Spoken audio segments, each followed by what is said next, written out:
Hello, everybody, and welcome to the newest indoor adventure in Shiver Me Timbers, a talk like a pirate one-shot.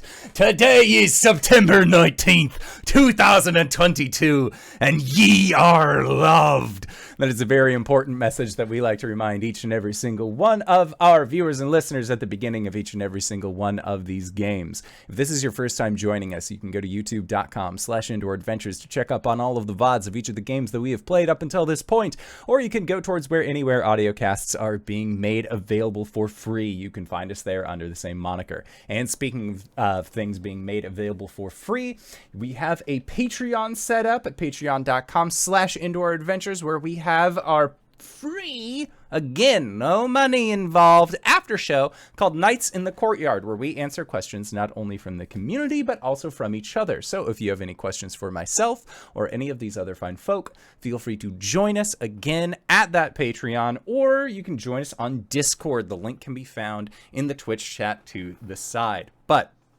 let's say you already support us on YouTube, you already support us on Twitch and Twitter and all of those other wonderful places, and you're trying to think to yourself, where can I go to help support this fantastic show even more? Well, guess what, Acorns? We've got your back. Quite literally, in fact, because if you go to indooradventure.redbubble.com, we got t-shirts, we got posters, we got mugs, we got crop tops, throw pillows, shower curtains, aprons, clocks. We even have, including but not limited to, face masks with the symbol of Tiamat upon them, designed by our very own Cyberwolf1201, where all of the proceeds of our merch is currently going to help support Doctors Without Borders. So if you would like to help support a good cause, you can again go to indooradventure.redbubble.com. But that is it for my opening spiel. So we're going to go through, because hey, guess what, gang? We got a fun one-shot planned all ready for tonight. Danae, do you want to give us a little description of this one-shot before we go into character introductions?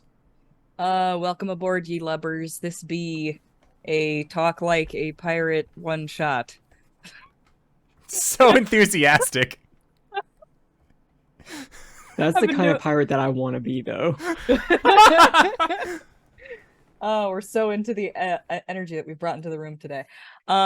Nope, this is just a one-shot that I've put together from an old 4th edition adventure that I ran long ago, before I even knew what Spelljammer was. And so I've made a few tweaks to this adventure. I've had quite the deep dive into the 5th edition Spelljammer content for the past week or so. And so I will say that if you are fans of Spelljammer from way back when, I may or may not get things right or wrong today. Part of that being me not being familiar with it, and part of that being that I am running off of the 5th edition content. But that's about it. I'll get more into it after we hear a little bit from our players. All right, well, as far as introductions go, I will go first. Avast me hearties! The name is Coxswain. I'm a furball granger, but you might otherwise know me as the Indoor Adventurer. We both go by he, him. Yar. Hello, I'm RJ, and today I'll be playing Sawbones. They go by they, them, and I go by he, him. And I be Maximus, the bottomest potamus on the astral sea. And I am going to be a gift bard on this adventure for today. I am, of course, LBHackEmUp, and we both go by she, her. Hello, Pulpit. I'm Cyber. I go by he, or she, or they, whatever the fuck you want, I really don't care. And, well, today I'll be playing, Le Pont de Carrière. Or, y'all around here can call me Louis. Nah, he goes by he, him. And I'll be your DM, Wings, also known as Danae Keener. Let's just get right into it, shall we? Today we're going to open up in the dark of wild space. There's distant stars just sparkling across the cosmos, and drifting into view is an amalgamation of ships and buildings and flotsam, all just sort of pulled together and like roped together and nailed into a small community of pirates. It's called the Keel Hall, and it's made mostly of ships. But there is also other buildings and things just sort of nailed onto the sides of them. This here is your home, and it is a huge fleet of pirates under the pirate queen, Lady Antieranum Oakenheel. And you four are a crew in this pirate fleet. What would you be doing aboard the Keel Hall on any given day when you haven't been given an assignment? Well, if they haven't been given an assignment, coxswain or swain to his friends or those who are prudes, he will be spending his time hanging out in the boughs of the tree, taking care of the tree's mini residents.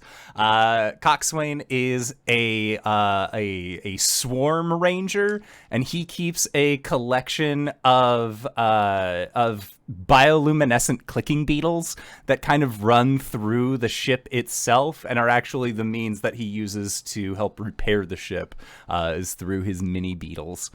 And he's sort of just like hanging out, making sure that they're entertained. And as a furbulg, he is able to speak to the ship and the bugs. So he's making sure that everyone's having a good time. That his lady love, the ship itself, is taken care of.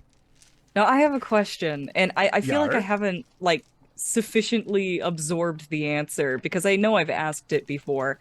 Are the ship and the treant the same thing? I was under the impression, Yar. Okay. All right. That clarifies some things for me. All right. What is...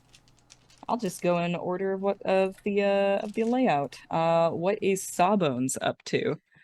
Sawbones is patrolling the ship, going up to every single door, knocking on it, waiting patiently for the door to open.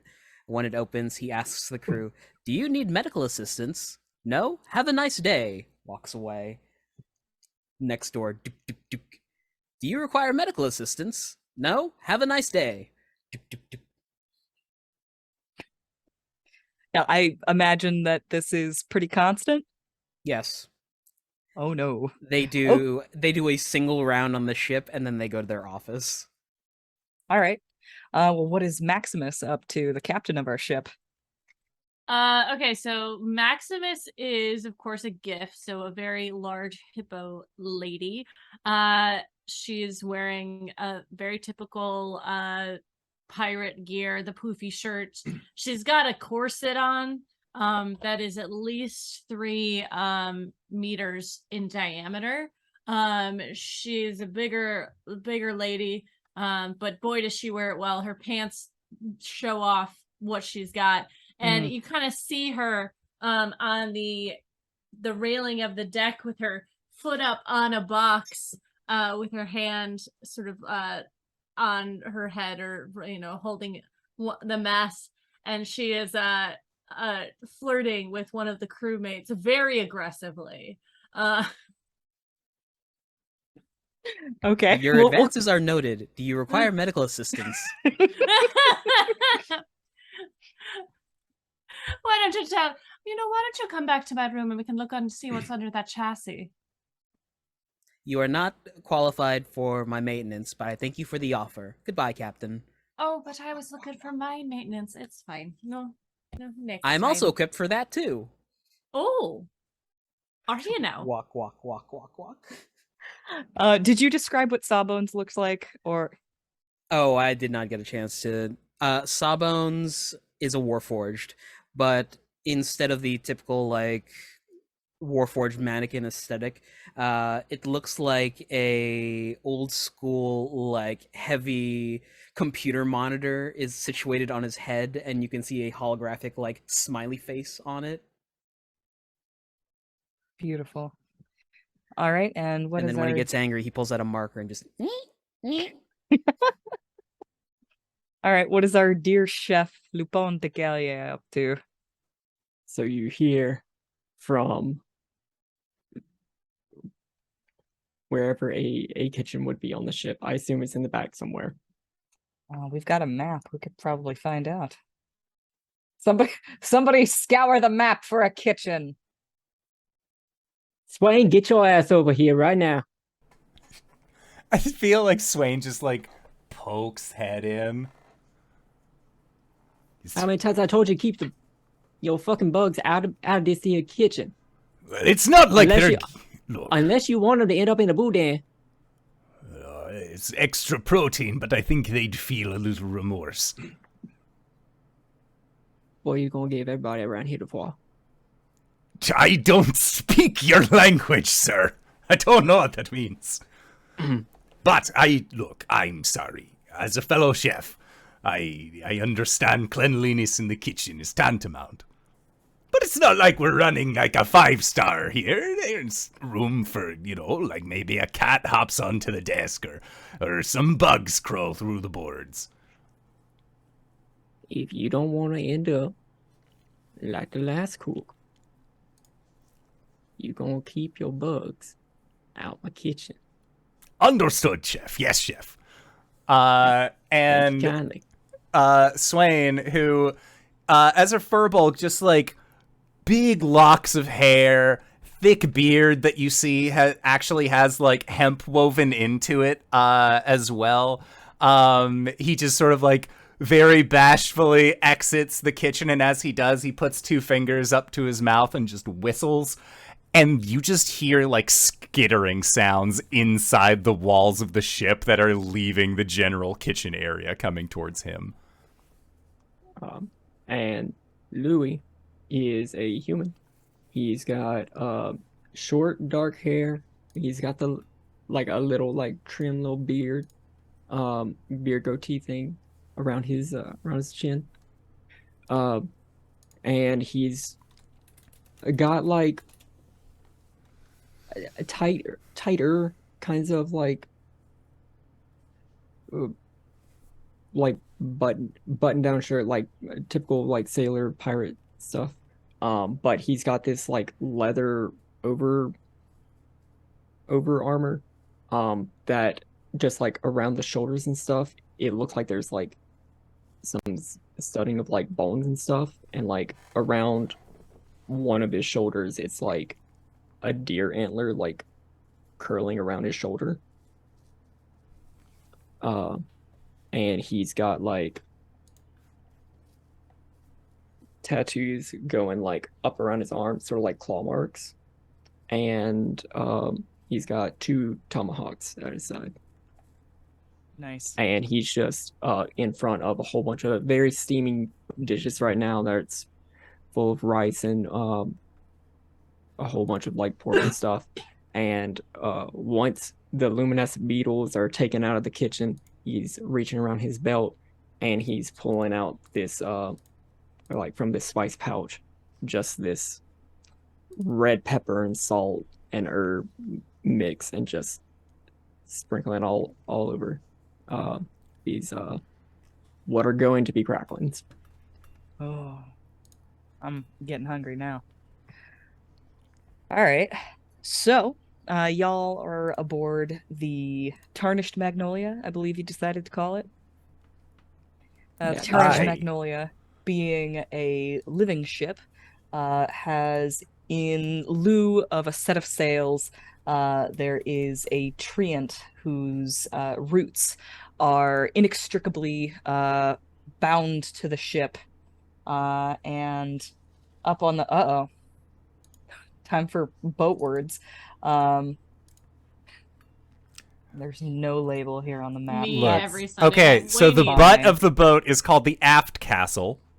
Okay, I was gonna say It's it, called but the I was ass end of afraid the of being boat. wrong. Yeah, it's the boat The butt. ass That's- castle. Got yeah, it. that's the scientific phrase for it. Upon the aft castle, there be a large tree, sort of in the magnolia tree, as it turns out, sort of in the vague shape of a woman with these branches just sort of Do you reckon that she's facing forward or back? She faces forward. All right, that makes sense. I imagine it's like one of those figureheads, right? On Mhm. like the ships where she's facing forward with like. Oh yeah. Oh, she's given like big like mermaid on the front of the ship and Yeah, energy. yeah. Yeah, okay. And like there's a lot of like movement, and like the branches of the tree come back like they're her hair. Yeah, I'm totally into that. I would also like to point out that when we sail, because I have bioluminescent beetles that hang out in the ship when we're going, they sort of leave like a little glowy after trail. Oh, I love it. That's amazing. All right. So yes, there is the Tarnished Magnolia, and that is our ship, and it is docked at the keel hall, which is the amalgamation of boats and buildings, and there's a bunch of bridges and rigging that just sort of like knits this whole community together. Down on the dock, I'll say Maximus, you hear a familiar voice shout up, "Permission to board!" Any day of the week. Leans over. Who is it? Very flattering, Captain. And down there on the port, down there on the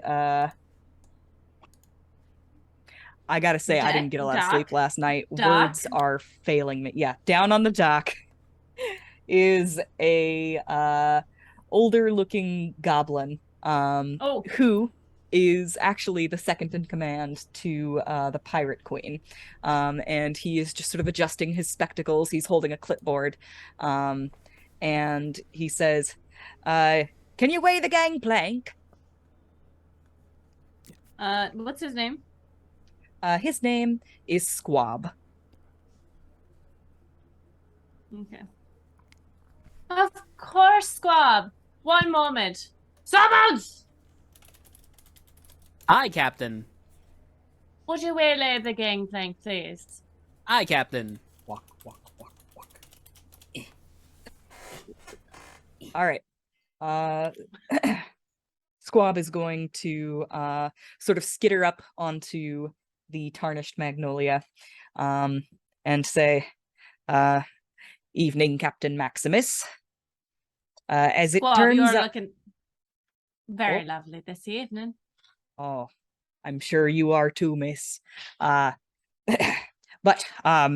more to business. Lady Oakenheel, she has summoned you." To the council. In a good way or a bad way? Am I in trouble again? Do they require medical assistance? Yes. No. You're not in trouble. It's for a job. And I'm afraid you're the only ones who can do it. Oh, well, my expertise is... There are many, so yes, I understand. Shall I gather the crew, or do you just want me? Yes, indeed. Go ahead and gather the crew. The lady likes to get a look at you before you get going. This one's pretty important. Something I can definitely understand. Yo-ho! As you make that noise, swinging down from the trees on a rope that may or may not have been Actually, no. The rope was not previously there. But as he swings down, you actually see that the rope separates, and it's a bunch of stick bugs that had actually, like, formed together to help make it. And Coxswain just, like, stands next to you and just, Yar! He's got his bow, like, on his back. He's ready to go. It doesn't matter what. Swain, your enthusiasm always gets me. As you were, Captain. Can I do I got time to finish up over here? I got Put it on the simmer.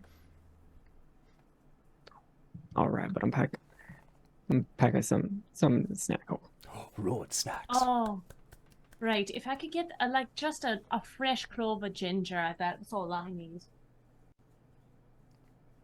I do not require sustenance. You got any one of those, like, it's the bread thing that has the sprinkly bits on top, the white powder? That's called a bagel. No, not one of those. No. It's the sweet one. I don't do no bagels. I do beignets. That one, yes! I don't know how to say the words, but they're tasty is right.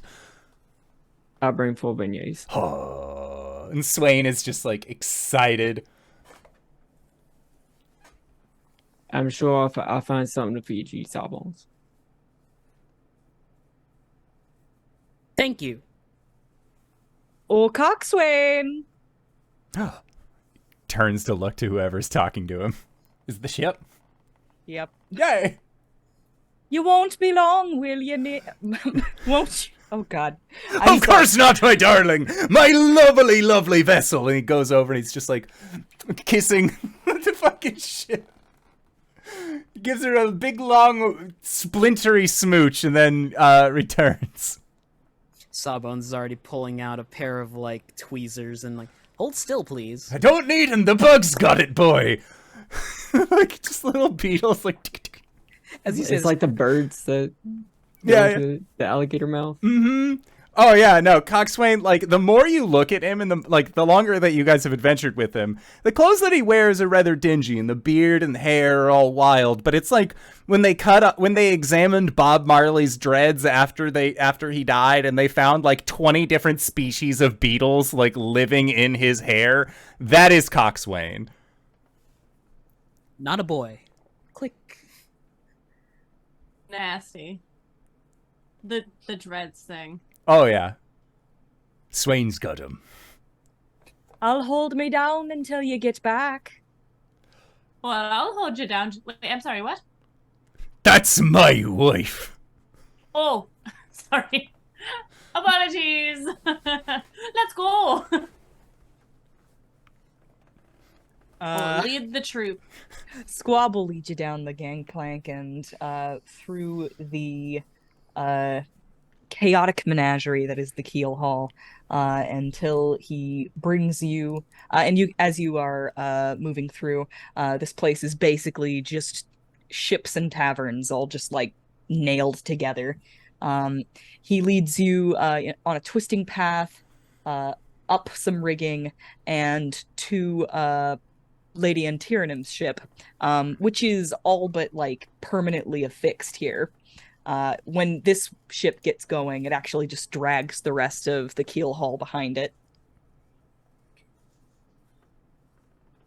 And I'm sure that you all will remember to address her as Lady Antierenum Oakenheel, and no nicknames, and No snacks. flirting. Just Right. sort of smacks a beignet out of Coxswain's hand. Hey, that wasn't for me, that was for the boys.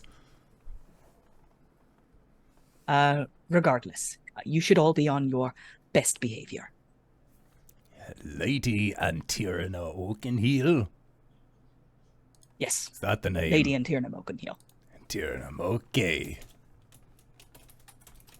Pirate Queen Antierenum Oakenheel also works, and just Sir, if you can't think of anything else. Don't you worry. I've got this handled. Excellent. All right. Well, let's get going then. He's going to just sort of knock on the door behind him, and then just like a rope ladder falls down, and he scrambles up. The time that they're walking there, the hologram over Sawbones' face turned from like little happy smile to like two horizontal lines and then a very long horizontal line underneath for a very passive face. Mm-hmm. Hey, Captain Maximus, what are we supposed to call her? Lady Antierenum Oakenheel. Or Pirate Queen Antierenum Oakenheel. Or Sir, if that's too long. Louis just has to like look on his face like he is trying to parse his first name, but cannot get it down. It's a mystery. It's provocative. And it's like a sweet little old grandma trying to work an iPhone. Like, it's just Bless. not. It's Fuck not you. gonna happen.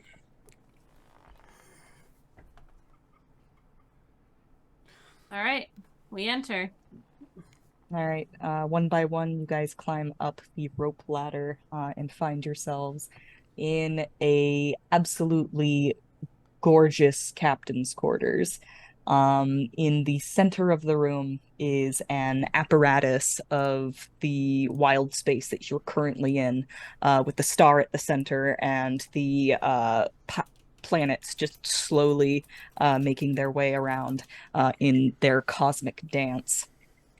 At the end of the room, there is a large desk, just sort of winged by bookcases, just filled with books. And behind that desk is a huge window that looks out onto wild space. And standing in front of that window with her back to you is a lavishly dressed elven lady. And she just sort of like swirls a glass, I'll say a goblet, a goblet of wine, as she waits for you to make your way into the room and stand before her. And she'll turn around with a lavish swing of her cape, and she'll say, "Is this the crew of the Tarnished Magnolia?" Maximus is going to give a big, lavish bow. Lady Antonum Oakenheel, it is our pleasure to be in your presence yet again. She steps forward, just sort of like looking down her nose at you guys, gives you an appraising look. She is an astral elf, and everybody knows the story of how she defected from the astral elf empire, and took a fleet of star moths and began a whole new empire to her own, the pirate community of which you are now residents. She walks down the line of you, sort of swings a little bit. She turns on her heel and smacks Coxswain with the feather in her cap. And then she walks back down the line again and says, "They'll do." Captain Maximus, What? you have a living Do ship, do you what? not? Of course. Yes, the Tarnished Magnolia is the greatest, well, not the greatest, but it is a very fine vessel. She is a wonderful vessel. She's a fine vessel. Excellent. And you can do a 6-month journey without making port in any planet, yes? Of course. We'll have enough food. We have an amazing chef with us. Yes, and your tree will give you enough fresh air, something that nobody else in this fleet can do. And she's Of going course. to walk over to the apparatus and just sort of jab with one finger at a far-flung body at the very edge of the system. And she says, I have a name for this. The distant frozen moon of Optul. That is your destination. Right?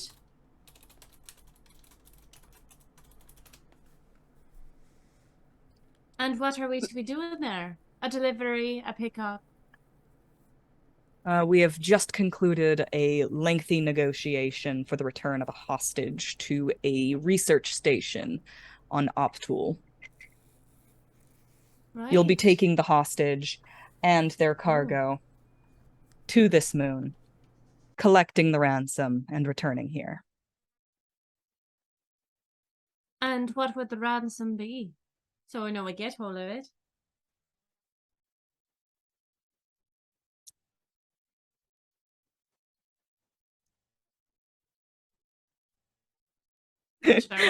I've waited Roll too long, and now persuasion. it's revealed that I didn't actually think of what the 3,000 ransom would be. crowns. It's money. Space bucks. She just She pauses for a moment, and a slow smile crawls to her lips, and she says, "A whole heap of gold." Right. Squab, you'll be accompanying them. And Squab just sort of Oh. nods, and then he goes, "What?" Oh, excellent. Squab, you will need a medical checkup. Now just hold on a second. And he's Everyone going in to the crew must be shipshape, as it were. Swain Giving looks my at him and idea. says, "Cough when he tells you to cough, boy." Hand reaches into a pocket, pulling out a leather glove. Hold on. giving a fearful look to Sawbones. He's going to rush over to the Pirate Queen, and just sort of gesture to her, and she leans down, and he whispers quite loudly,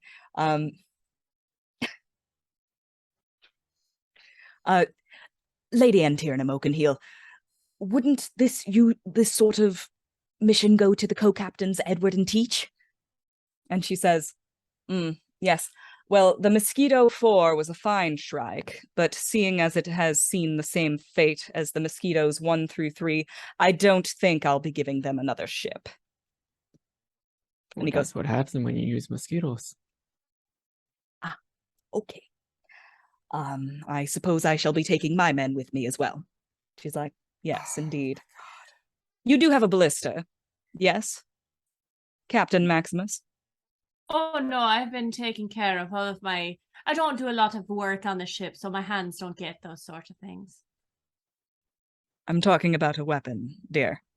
Oh, but Liz, of course, yes, of course we do. Well, you're in luck. Squab and his men are the best ballista fighters that we have in this fleet. And then we are lucky to have them. Squab, you'll be taking the prisoner and meeting them on their boat, and I imagine that you can leave in the morning. Of course, yes, anything you need. Excellent. You're dismissed. Wonderful. Gives another lavish bow. Come now, everyone. Let's leave the Pirate Queen. Squab looks a little bit sick. Swain is Don't you worry. confused. As Squab, don't you worry. Sawbones passes by Squab, he hands him a little peppermint. For the nausea. He gives you kind of a grumpy goblin look, and then like sticks the mint in his mouth. And then he seems a bit appeased, like, okay, maybe this won't be so bad. Captain, Yes. despite my jolly demeanor, I am very cross with you. Why is that? Our supply of oranges is dreadfully low. We have We to have prevent a- scurvy. Of course. We're in space. We're not on the ocean. If It you doesn't think matter where you are, it is a vitamin C deficiency. Sorry, I used Right. them all with the mud bugs. Well, Oh. we'll have to pick some up before we leave. Well, that's fine, Louis. So I had to look at your name real quick. It It was quite delicious. It was. Chef, did I Oh. hear you say that you cook bugs? Mud bugs. They crawdads, crawfish.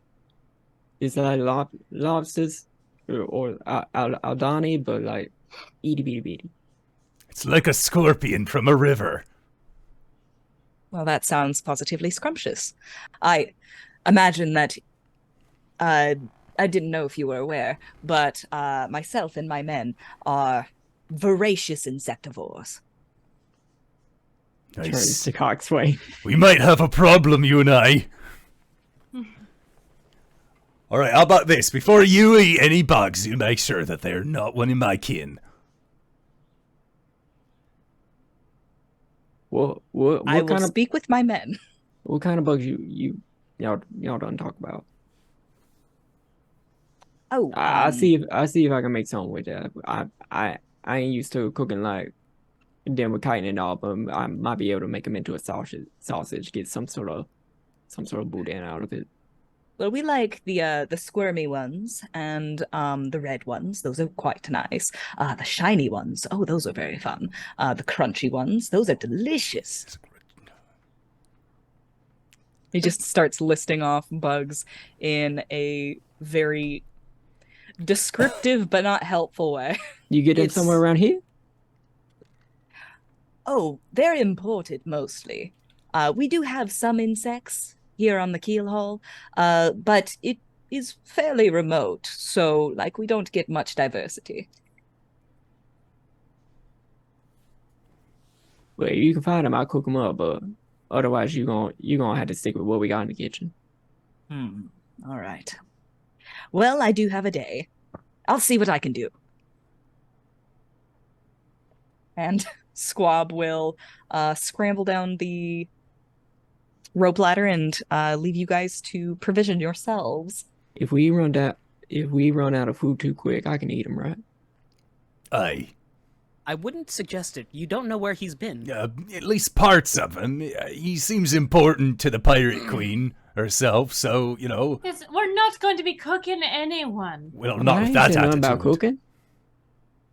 It's okay, Louis. You can have my share of the food. Sawbones will be very familiar through his intense medical examination that Louis is what you might call a loup-garou. What's that? How dare you? Werewolf. Oh! Aha! He likes his steaks a little extra And we're rare. going to a frozen moon. Oh no! I shoulda known. You gave him the opportunity. It was right there. It was in the character sheet. DM, is this okay? Yeah, no, that's fine. You're a Don't what? do anything You that'll looked at- break it. That's it. That's exact, guys. Just so you guys know out there in their adventures, all you acorns. Today's we're like, oh, what can we have? She said, whatever you want, just don't break the game. And I looked at my character sheet and I was like, laser pistols. I took gunner as a feat, and I have an automatic rifle. Hmm. This is going to be very fun, I can already tell. Welcome to Spelljammer, folks. Let's do this. All right. Is there anything that that you guys do before you go on your very long journey to the far-flung reaches of wild space? Sawbones stocks up on medical supplies and oranges. Some nice water to share with my lady love, to you know, give her a little spritz every once in a while, and then some Agua fresca, Uh, my favorite. yes, as well as probably some like fetid meat to give to his bugs. That tracks. Oh, you guys probably have like a compost bin Yeah, that that Louis would be very familiar with. Mm-hmm. Oh yeah. All right. Perfect. Excellent. I'm getting some groceries. I don't really know what. He just like scampers off. He comes back with a whole bunch of bags and stuff. There is a very large and diverse market in the middle of the Keel Hall. yep. I pick up some arrows for my bow. That's about it. All right. Anything else? Shopping's Perfect. quick. We are well on our way. All right. The night passes, and the following morning, you hear that voice again. Captain, permission to come aboard? Oh, Squab! Glad you can make it. Do you have your prisoner? And like peeks over. Yeah, looking over the side of the ship, you see down on the dock there is Squab, two other goblins flanking him, and behind him there is a bear-sized hamster, and on the back of it there is a gooey-looking creature. And Squab says, "Weigh the gangplank, please." Of course. Servants! Sawbones is at the gangplank. He is giving like the lever 1,000-yard stare before he snaps up, turns to you. On it, Captain.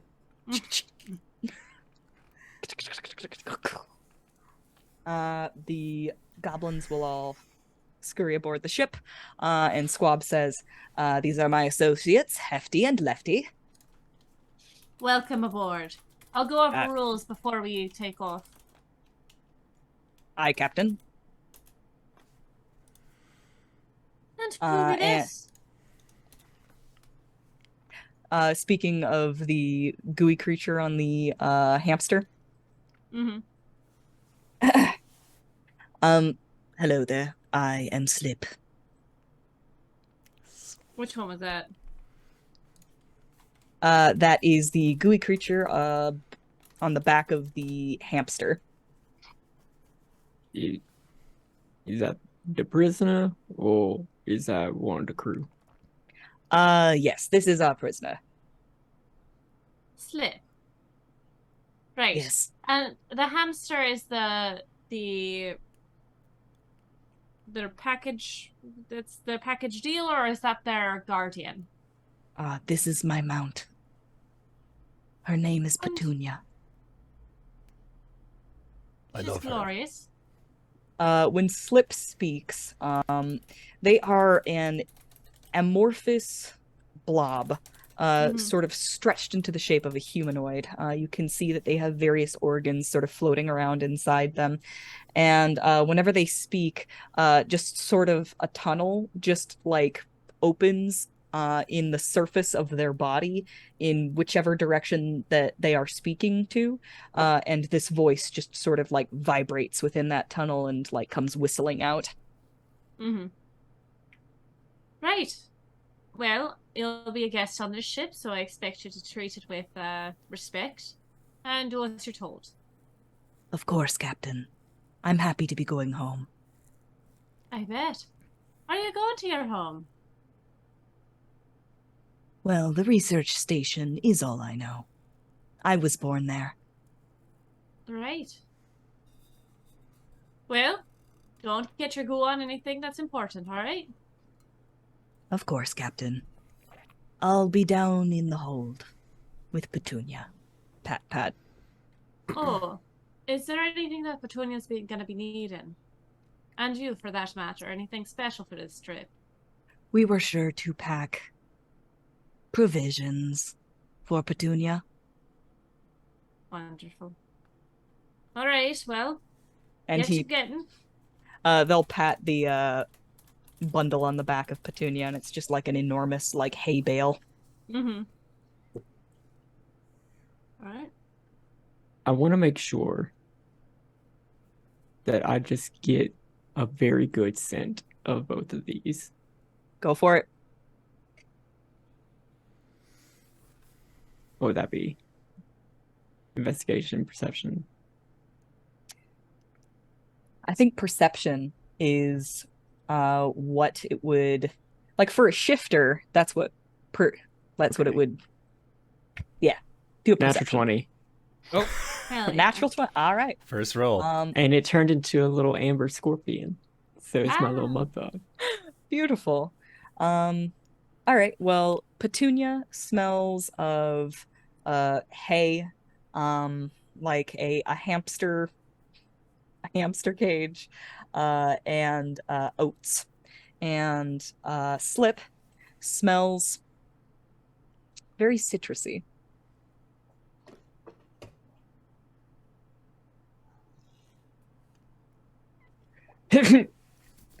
Yeah. Bless you. Are you coming down with anything, Louis? I might be. My sciences are a little messed up. Hands Louis a little lozenge that's like ginger snap and honey. I'll go see if I can round up any antihistamines downstairs. And it will? They're an immunoblocker. Oh, I ain't mean none of that. It's good to catch these things early, or else you'll suffer later. I don't be worrying about it, Sawbones. Louis will be just fine. Aye, aye, Captain. Walks away. If you would all kindly form a queue in front of my office. To the new members. Oh yes, y'all need to get checked out. And while you're in line, I'll go over the rules of the ship. Rule number 1. The ship is in love. Do not try and steal the ship away from their love. Do not interact with the ship. You just look over and Swain's like in the branches hanging down like a Tarzan motherfucker. Just, I guarantee everyone will do something weird on this ship. Don't worry about it. They're fine. If you have any questions, just be asking me. I would recommend not asking.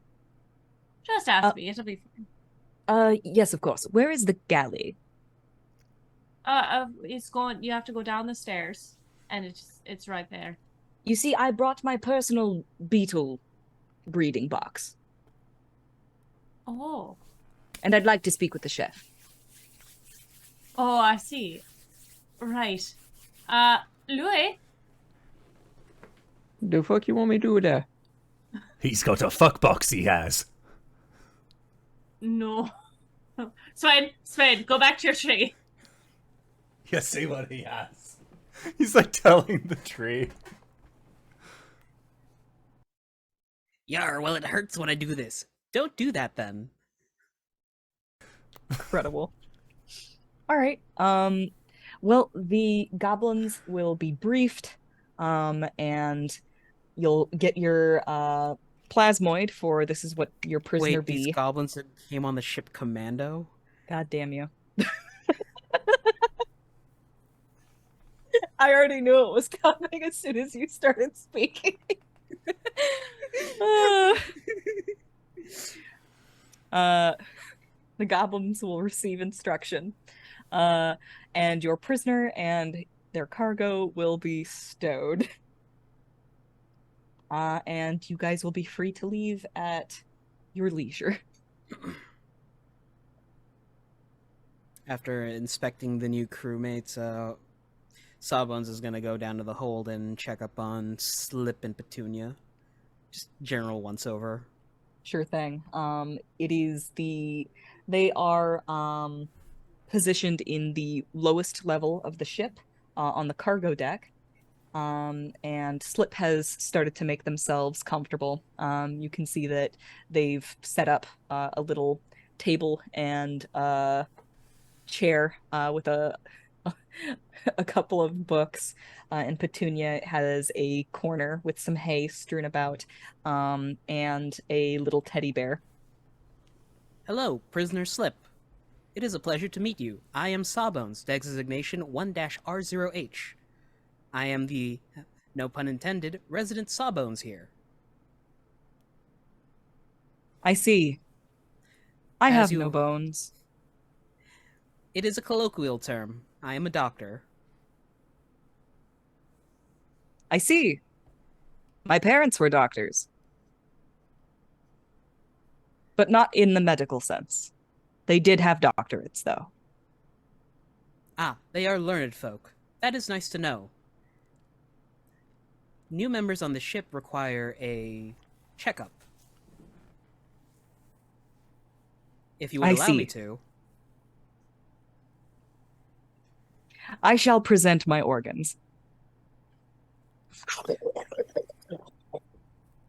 Just like amalgamates like an orb full of like ribosomes and like a nucleus. What was the powerhouse of the What's cell, the kids? cell? Mitochondria. Yeah. Mitochondria. I got 17 on a medical check just to see if everything's where it should be. Yeah, everything's in working order. Very healthy for a plasmoid. There is a thumbs up. If you ever get thirsty, I shall provide you with barreled water. Excellent. Have a good day. Turns. All right. Good conversation. I am not a veterinarian. I am not qualified to look at Petunia. Petunia is very healthy. I will take your word on it. I am a veterinarian. Oh. Cool. Turns and walks away. Incredible. All right. Anything before you guys weigh anchor? Swain gives the ship a once-over, and that's about it. All right. This ship has a ballista facing backwards on the aft castle. Just behind is the treant named Magnolia or Tarnished? There, I was confused on that. I think Magnolia. The ship's Magnolia? name is the Tarnished, her name is Magnolia, and she is a magnolia tree. Okay, I've heard it both ways. All right.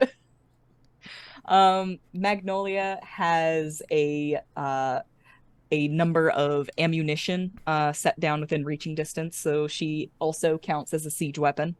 And the ship itself it's ship shape and ready to go. All right.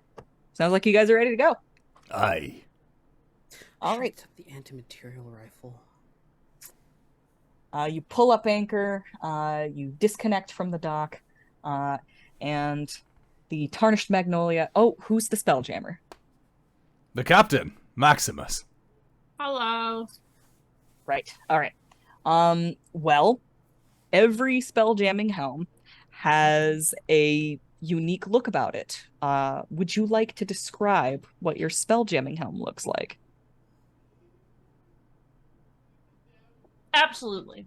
So, it's kind of more of a there is like a little bit of a stage that kind of wraps around in a 180, and in the middle there's like a pedestal that comes up that looks like roots or a branch of a tree that are like kind of wrapped around each other, going up to a flat surface with some apparatuses in it.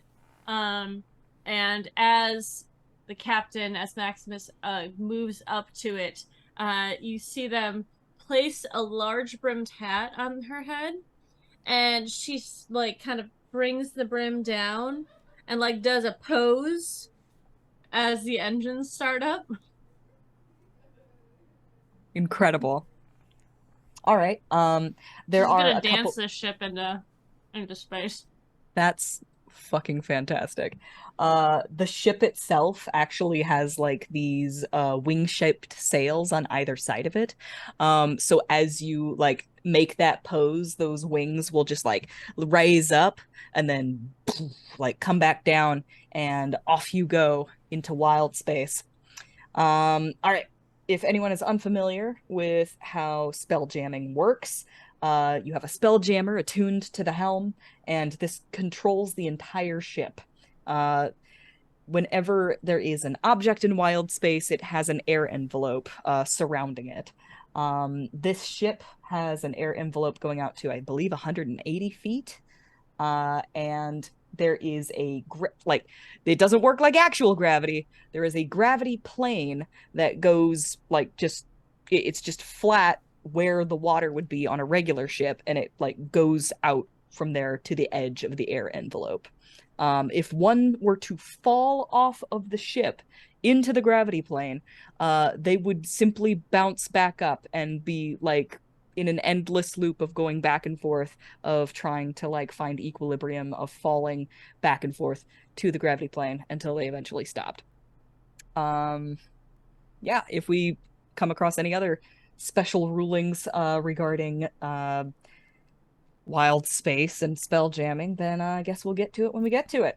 As you exit the keel hall, you are flanked by several wild space natives, fish that just swim through the air, and birds that just kind of like come down and like glide in your air envelope. It is I would like to try and grab him. Go for it. I will assist you. It is a majestic and gorgeous sight, and here comes Louis. Yeah, so you see this humanoid wolf just like scamper up the tree and like jump out to try and grab one of the birds. I assume that's an attack roll. Yep, go for it.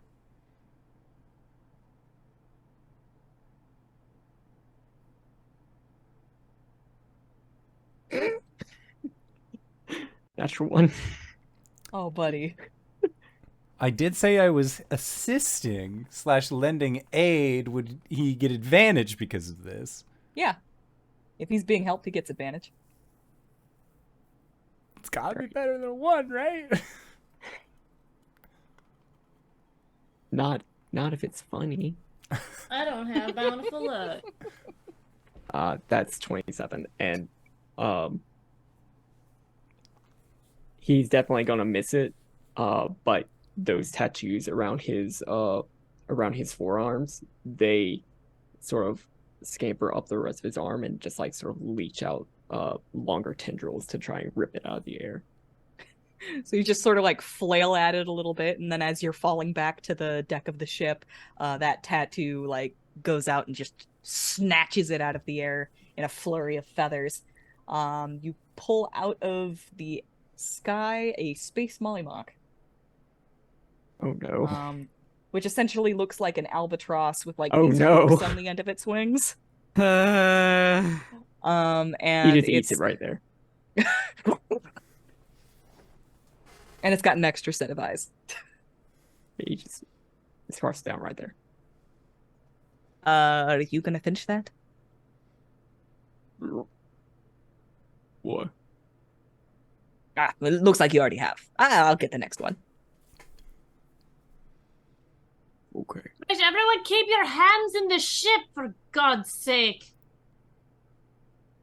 I'm trying to fly here. Beautiful. Okay. You maneuver your way through the keel haul, manage not to scrape into anything, and then you're off into open wild space. You can see distant schools of fish just sort of swimming around, gorgeous planets doing their cosmic dance. There's distant galaxies visible from here. And even a pod of Kindori, which are space whales, just sort of going and making their way across the astral sea. You are well on your way. A few hours later, it isn't long after you have left port. There is... Well, hold on, let me check everybody's passive perception first. 13. See if it's anything 16. ridiculous. Yours is the highest. I think, Coxswain, you get a sense that there's something wrong. And just as you start to feel that, there is 3 rapid slams against the hull of the ship. Just Coming from the inside or the outside? the outside, and then presently the inside. That's my wife! And he's like rushes down from where he is to wherever the location of the sound is being made.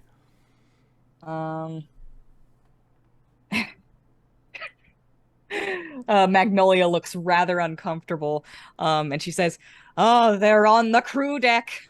Oh, where's the hurt, babe? I'll go and take care of him for you. Yeah, and All right. with that, he rushes down to the crew deck. Okay. Everybody give me an initiative. Hell yeah. 16.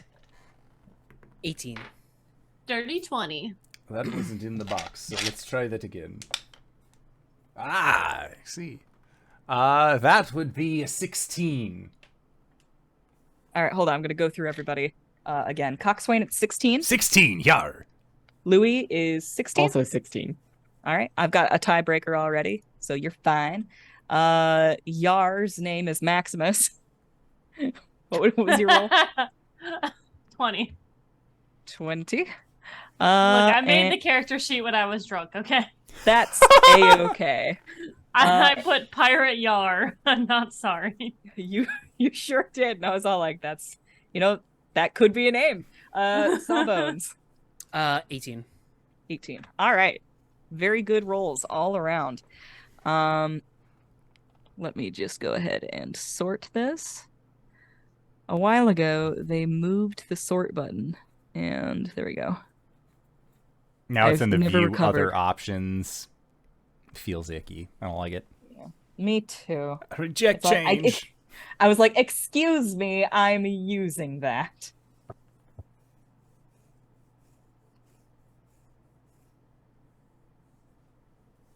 All right. I'm just quickly taking damage for the ship. What? The ship has taken 16 damage as whatever has attacked you is sort of ricocheting on the interior of the ship. You can hear a distant cackling, like from within. At the top of the round, we've got Captain Maximus. I'm just gonna take a quick look around. Do I see where this thing came from? Looking over the edge of the ship, you Yes. can see that there is a hole in the hull. Okay. But nothing like off in the distance? No. I am going to move down the stairs and go. I think on my way, I will pass Louis and I will say, I think the ship is under attack. It's time to do your thing. And I'm going to cast haste. Oh shit. Let's go. Oh shit, I Love wasn't that. expecting this much coffee this morning. I think the way that she uses so Maximus has basically a blunderbuss on her back and a pistol on her hip, and she sort of pulls out the blunderbuss, like flips it in her hand. There's an extra like tubing on it, and she sort of like takes it and then blows into it, and it lets out a sound of a horn as the sort of sound waves fall over Louis. Beautiful. All right. Anything else for you on your turn? I'm just gonna try and get as close as I can. That laughter gets louder and louder as with a flying speed of 120 feet, this thing comes ricocheting through the ship and up and out of the like what's the square thing that goes down to the cargo deck, like the open hole in the middle of it's like a cargo access. Yeah, it's literally cargo access. You got it in one. Okay. Yeah. Cool. Good for me. Boats. If I take the time to describe it, I'll remember what it's called. Yeah. It comes flying up out of the cargo access, and as it's bouncing about, it's going to attack the ship. First attack will hit. Second attack will miss. It's gonna do 6 plus 11, 17, double damage because it's a siege weapon.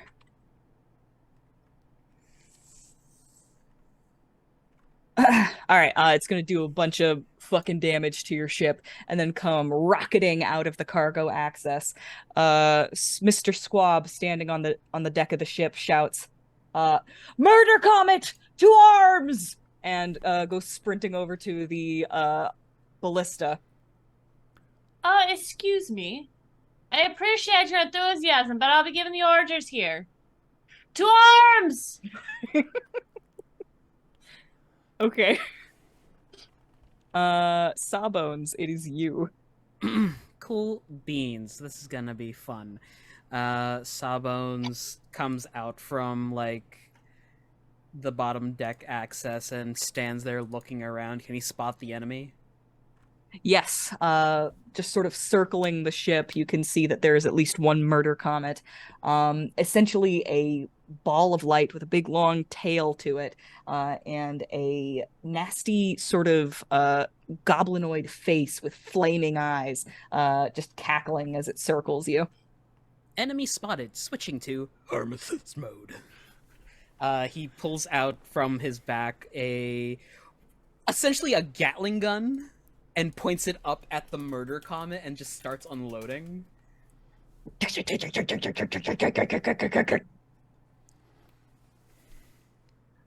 Roll. I made the mistake of wearing feathers on my head, and now a All kitten the is attacking cats. me. 20 to hit. 20 is going to hit, yes. That is on the first for 9 points of damage, and I'm also gonna throw. Oh, did I not? Yeah.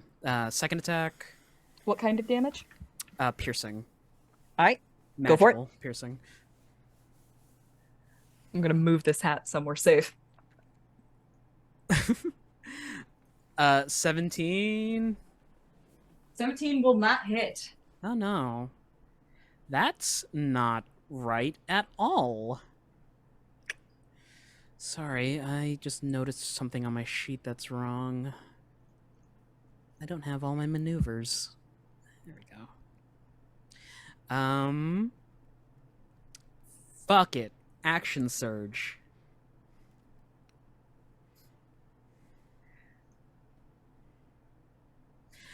Natural 20 for a 27. Hell yeah. Oh. 23 points of damage, piercing. Nice. I have another attack. Okay.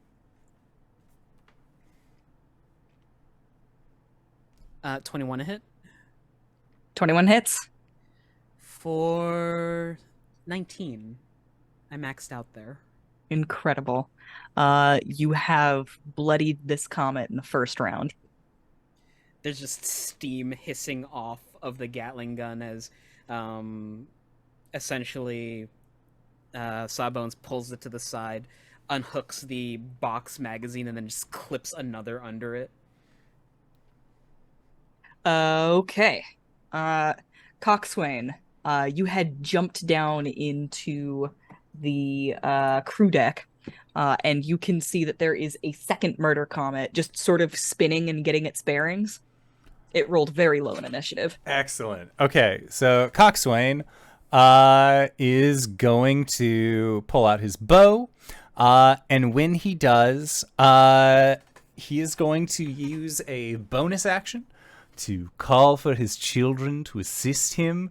And you just see that, like, from the sleeves of his shirt, these little beetles that have, like, this iridescent blue glow about them will actually crawl onto the bow itself, and the bow, while bent, has these deep grooves, like it itself was hit by lightning at one point. And the beetles will crawl in, and it begins to crackle, as instead of taking a flame tongue longsword, I have turned it into a lightning tongue longbow, because it seemed cooler and less like I'd be shooting a living tree with fire if I missed. So he's gonna do that. So he is going to try and shoot out at the living meteor. And that is going to be a 20 to hit. That hits. Okay, so then let me just check here real quick. As part of my gathered swarm, once on each of my turns, I can cause the swarm to assist me in one of the following ways. The target is going to take an additional d6 piercing damage. So that's 2d6 lightning, 1d6 piercing, and 1d8 for the actual bow itself. Very cool. Let's see.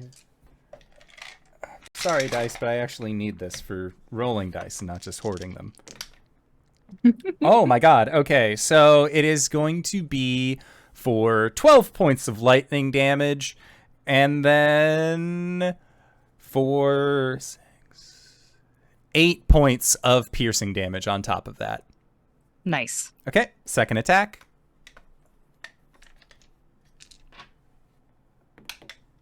That is for another 20 to hit.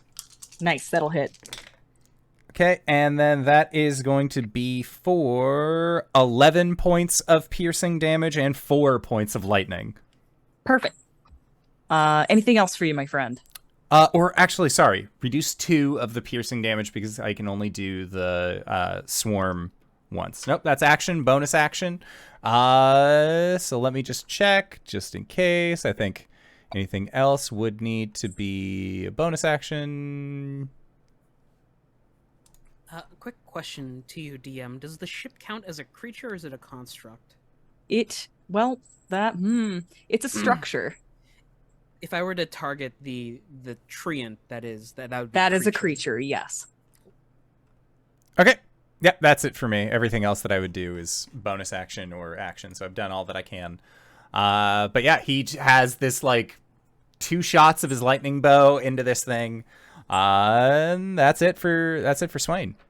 Perfect. Louis, it is you, my friend. Whew. You guys have a bon ton over there.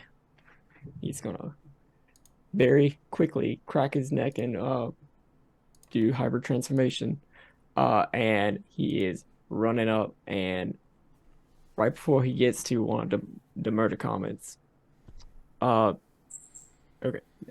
if he runs to try and get into position, you said there's one in the ship, right? Yes. And if you were in the galley, you'd be able to step out, and it would just basically be right in front of you. And who else is there? Coxswain. Yar. All right. Sawbones and Maximus be up on the top. The deck. Sweet. Well, as soon as he gets out and sees it, he's gonna let out a little howl. You would think that it would come out "awu." It instead comes out "ai." And as he lets that out, Coxswain, out from behind the murder comet, out through the hole in the ship, just passing into view, is one of the moons from one of the orbital planets. Mm-hmm. That just gains this ruddy red hue. I love this part. And your eyes sort of like fleck over gold, like lupine. And you are given the blessing of the blood-drenched moon. What does that mean? For the next 10 minutes, you'll get pack tactics, basically. And that was his action. He is hasted, so he is also going to attack this murder comet. Oh, hell yes. Does haste do anything for that? Advantage on dex saving throws, but nothing to my attacks. Cool. So I'm gonna try and reach out with a predatory strike. Get it. 23. Yes. That will be for 11 points of damage, but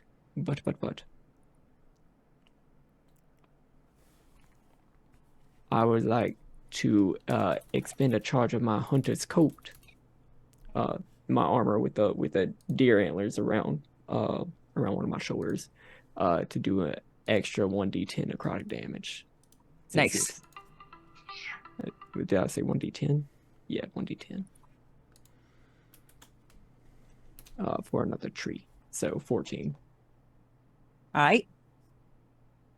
And that is it. Alrighty. This murder comet is not looking too hot. Meanwhile, up on the main deck, the goblins have finally made it to the ballista. And each one of them is going to use an action. One will load the ballista, one will aim the ballista, and one will fire! And I'm gonna roll for that.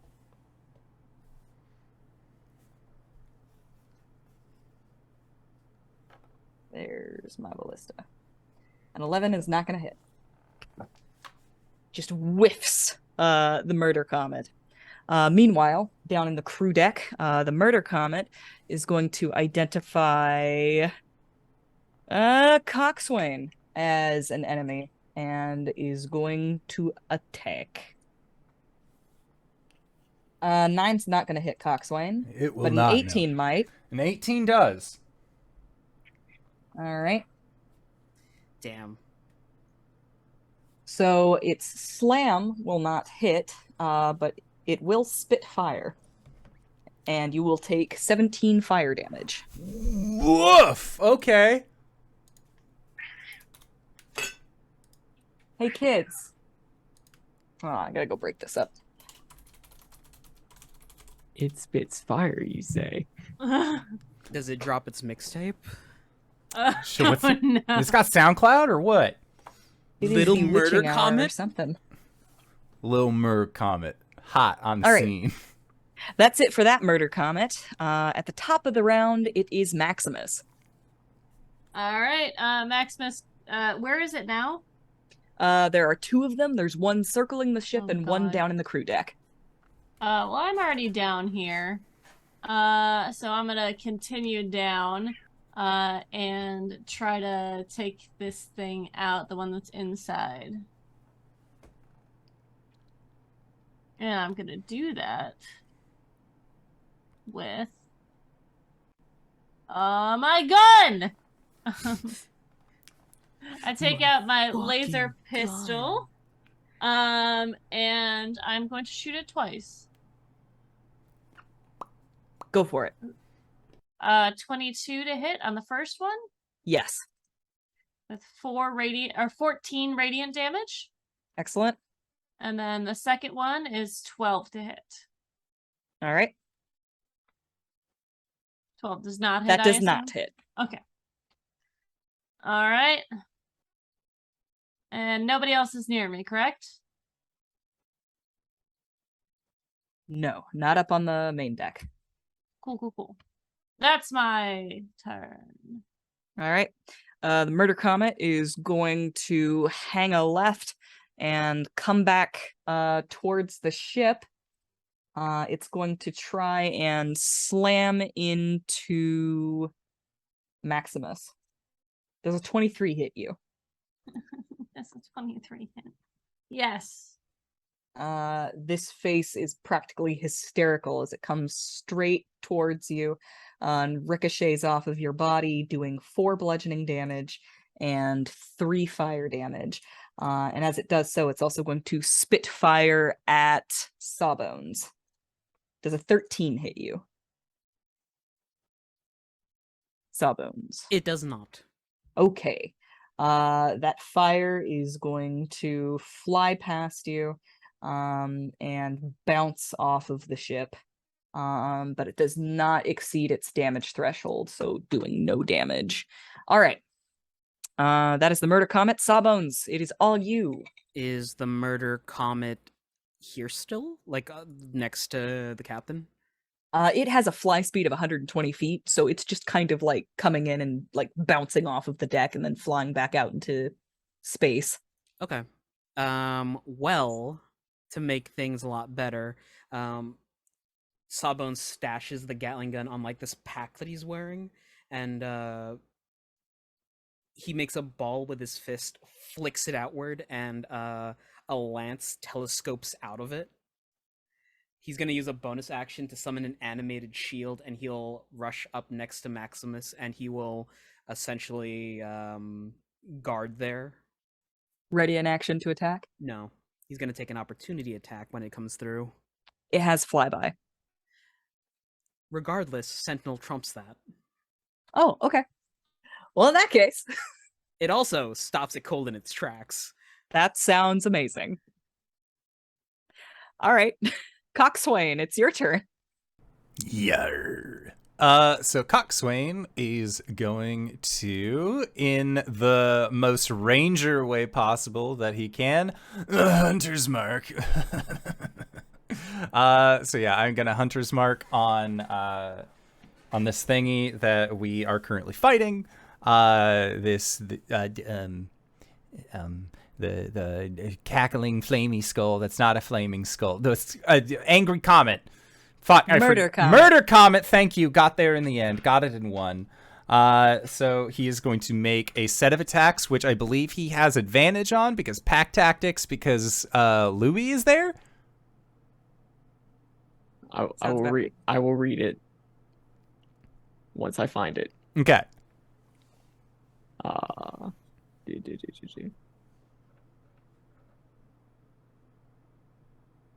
Use your action to grant a willing creature advantage on attack rolls against the target if at least one of the blessed creature's allies is within 5 feet of the target, me, and the ally is incapacitated, which Okay. I'm not, for 10 minutes. Sounds good. Oh, for 10 minutes. Oh my god. Okay, so That's my channel divinity. Oh. All right. That is an 18 to hit. An 18 will miss. Oh my god. Okay. Second attack. That is a 27 to hit. That will hit. Okay, so that die, and then I'm going to add the piercing extra from my bugs. So we got a lot going on whenever Swain is able to hit something, which I like, but let's find out. Okay. So, boop, boop, boop. So the all of the piercing in total is going to be for 15 points of piercing damage with an additional 4 for Hunter's Mark. So that would be 19 points and then 7 for lightning. So 19 and 7, 26 in total. All right. Make me a dexterity saving throw. Both of you. Yeah. Oh, me too? Yes, please.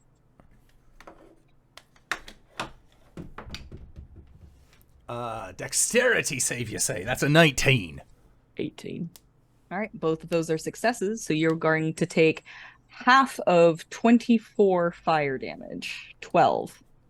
As this thing explodes. I'm going to use a spell slot for an absorb elements. Okay.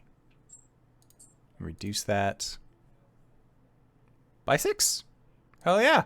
So I only take 6. The walls of the ship are charred, and you can hear Magnolia scream from the deck. I'm sorry, my love. I'll be right there. I'll fix it and make it better. I swear. I promise. All right. Louis, it is you. The murder comet down here has been dispatched. But there is another one. There is one circling the ship.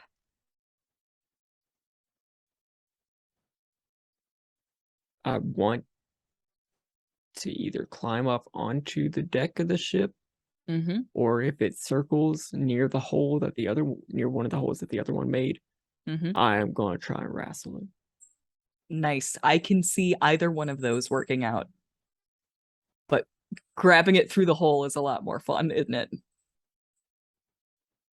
I'm gonna do it. All right.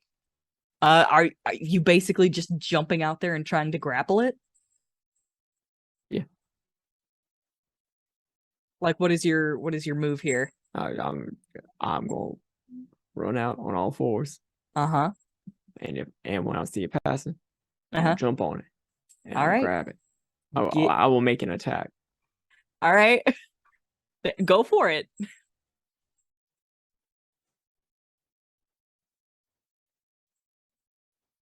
$19. 19 is exactly what you need. Sweet. I'm grappling.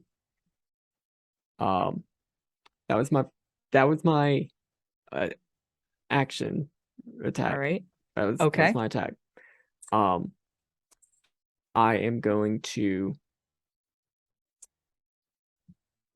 dig my nails into my hand, Mm-hmm. and whenever I re-extend them, they're going to be sparking with electricity. Shit, I need to hurt myself for that. I hurt myself today. No, that's not it. Shit, where the fuck is my crimson right? Should be in your features. We're level 10? Oh, Ghost didn't make it that far as Blood Hunter. I can't help you. Near to Darshan. Crimson Right is a bonus action. I need to take 1d6 necrotic damage. Okay. That's 2. So because I'm hasted, I get an extra attack, a All right. single extra attack, All right. which I would have just used to grapple it. Oh, All right. did Maximus make a concentration save from taking damage? Maximus, did you take a Constitution save from taking damage? Oh no. Sorry. Oh, right. I don't usually have to do that. Just a normal con save. Yep. 15. Unless you have some. Good. Yeah, you're good. Okay. So now I'm gonna now that I'm on it, I'm going to dig both of my claws into it and try and rip it out. Rip it apart. Fucking send it. Grapple doesn't affect anything, right? Being grappled Move speed turns 0. their movement to 0. 22 to hit. Yes.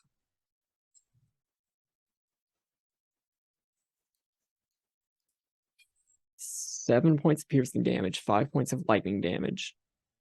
I'm gonna expend another charge with my hunter's coat to do another d6. Necrotic. One more necrotic. And my second attack. Same thing. Please let me hit the die. Thank you. 22 to hit. Yes, it hits. 7 points of piercing. 2 points of lightning. All right. Make me a dexterity save. 14. Did you say 20? 14. 14? That's correct. You're going to take the full damage of 37 fire damage as this explodes. And being that you are out in the middle of the air, it will rocket you towards the edge of the air envelope. Louis is rapidly making their way towards wild space, and he is going to need to be retrieved. We are not exiting initiative. Maximus, it's your turn. I'll run up to the top of the ship. How far can I get? Well, with a movement of 30 feet, Mm-hmm. the highest point on the ship is going to be the top of the treant. Oh, okay. I don't need to get all the way there. I will. I guess my haste is dropped automatically, but I will. I'm gonna cast Dimension Door. I'm gonna go get my friend. Nice. Yes, so I'm gonna go grab him and bring him back. But that's gonna be two actions. Okay. I think that if you dimension door in front of him, you can stop his movement, and then gravity can take over, and both of you can fall back down to the deck. Okay. I will ginger, and then on the way back down, I'll use a healing word. Nice. Just Second 300 pounds of fuzz and fluff just right into you. She's just petting his head. It smells like burnt hair Oh, that's And- all right, darling. and That's not my sausage. accent. Do you want to roll 2d4 plus 5 damage or healing? Not damage. Ooh, more damage. Yeah. Plus 5, you said? Yes. That'd be 9. Uh-oh. Yes. Nothing. Do you shift right. back? No. So, Well, hold on. Sorry. Do I know? Are you like in all control of your faculties? Usually. Oh boy. Okay. Being cautious here. So, you dimension door, in front of Louis, catch him, healing word on the way back down. And as you fall back towards the deck, a pair of leafy arms reach out and catch you. So you are holding Louis, and you are being held by Magnolia. And she's like, "Gotcha, love." Thank you very much. Oh, that was a... Or how are you feeling? That was quite an attack. If I were to say it in a numerical sense, I took about 114 damage from that. Oh, by the gods! Well, Yeah, they emergency first aid. they do double damage to objects and structures. It hurt quite a bit. You speak in weird tones and words, but I'll accept it. We'll get to work fixing you right away. Don't worry. Excellent. Is Louis going to be all right? Oh, he'll be fine. All right. It's just feral growling. Magnolia will gingerly put the two of you down. And as the rest of you start to gain your bearings and sort of assess the damage, Mr. Squab will say, "Good try, boys," and then approach you, Maximus. Well, murder comet attack isn't too unheard of, but you know what is unheard of? Two of them. Right. It seems maybe our voyage isn't as blessed as we had hoped. I reckon there must be someone out there who has it out for us. Just a moment. She's gonna turn and can you please make a wisdom save for me, Louis? Holy shit! What should I You just save against? A 17? What do you think? It's definitely not a 24. No, I mean, what is the effect that I saved against? Oh, a fast friends. Nope. Right. Coxswain, would you mind keeping an eye on Lewis for a second? Who the hell is Lewis? Louis. Oh, you mean that lad? Yeah. Hey, but moon's going down, big guy. And I will. I don't think I'll use a spell. But I would like to use some sort of ranger ability to essentially do the Pratt keeping to try and all right, let's get you a little bit back to normal, hopefully. Well, animal handling sounds a bit degrading. Maybe a persuasion? But you wouldn't be good at it. Could I use animal handling if he's all feraled out? I won't tell him that I used animal handling. Yeah, no, use animal handling and we'll call it a persuasion. Okay. Why not? Okay. Let me see here. I just want to make sure. Yeah, you are not considered an aberration or a monstrosity, correct? I am a humanoid. Okay. Hey, that is a 29 in total. Sounds pretty good. So, LePond just has his I saw a TikTok of somebody putting an ice cube on a chihuahua, and their little teeth just try to escape from their face, and that's what's happening right now. It's just that sort of growling. And then he sort of snaps out down to his little bag next to him, and rips out this casing of sausage, this thing of Buddha, and he's gonna eat his special treat and gain 4 temporary hit points. Your beignets will do the same thing. Yay! No, I saved on the bloodlust. Okay. So I was just hungry. I think he was just hungry. I think he'll be fine. Well, thank the gods. You just gotta learn how to talk to him.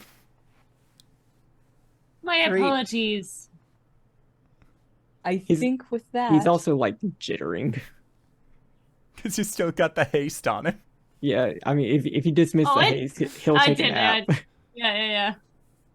Oh, just go to sleep. You'll be fine. Well, once you drop the haste, he's gonna be down for a round. Mm-hmm. There's Right. just some robot arms that pick up Louis and just waddle back to his bunk.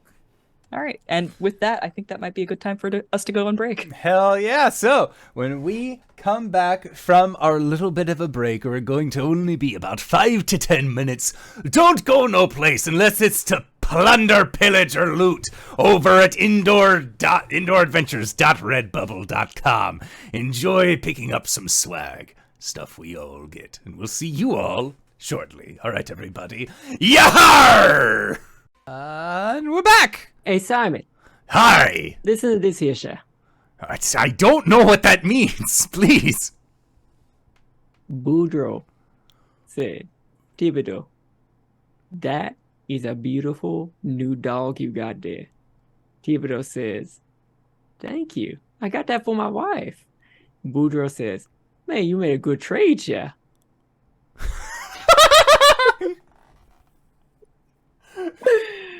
Oh my You god! nasty ass, hoe ass, bitch ass. The best kind of jokes. Oh, it's amazing. I just love that the CC picked up most of that. Oh, I didn't sure. even think to look at the CC. Yeah. No, it actually was getting quite a bit of it. I was relying on the CC, to be honest. Hello, everyone. Welcome back. We are on a seafaring adventure, except without the sea. I mean, kind of. It's the Astral Sea. The Astral Sea is a part of Wild Space, but it's also a part of Meat Space. Welcome. We're here. We just had a fight with a couple of murder comets. Sorry, I went through every single word for it. I know, murder right? Asteroid, murder meteor. It's comet. A murder comet. All right. Yeah, we just had an encounter with a couple of murder comets that tried very hard to murder your ship. They were not successful. What are you doing in the aftermath of this here attack? Well, after the attack, I done went dodo. I'm asleep. I am asleep.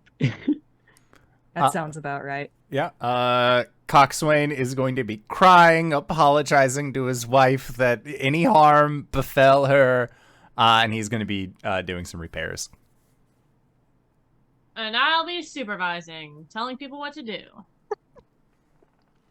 Oh, I'm sure it wasn't that hard. Or wasn't that bad. You got holes in your lass.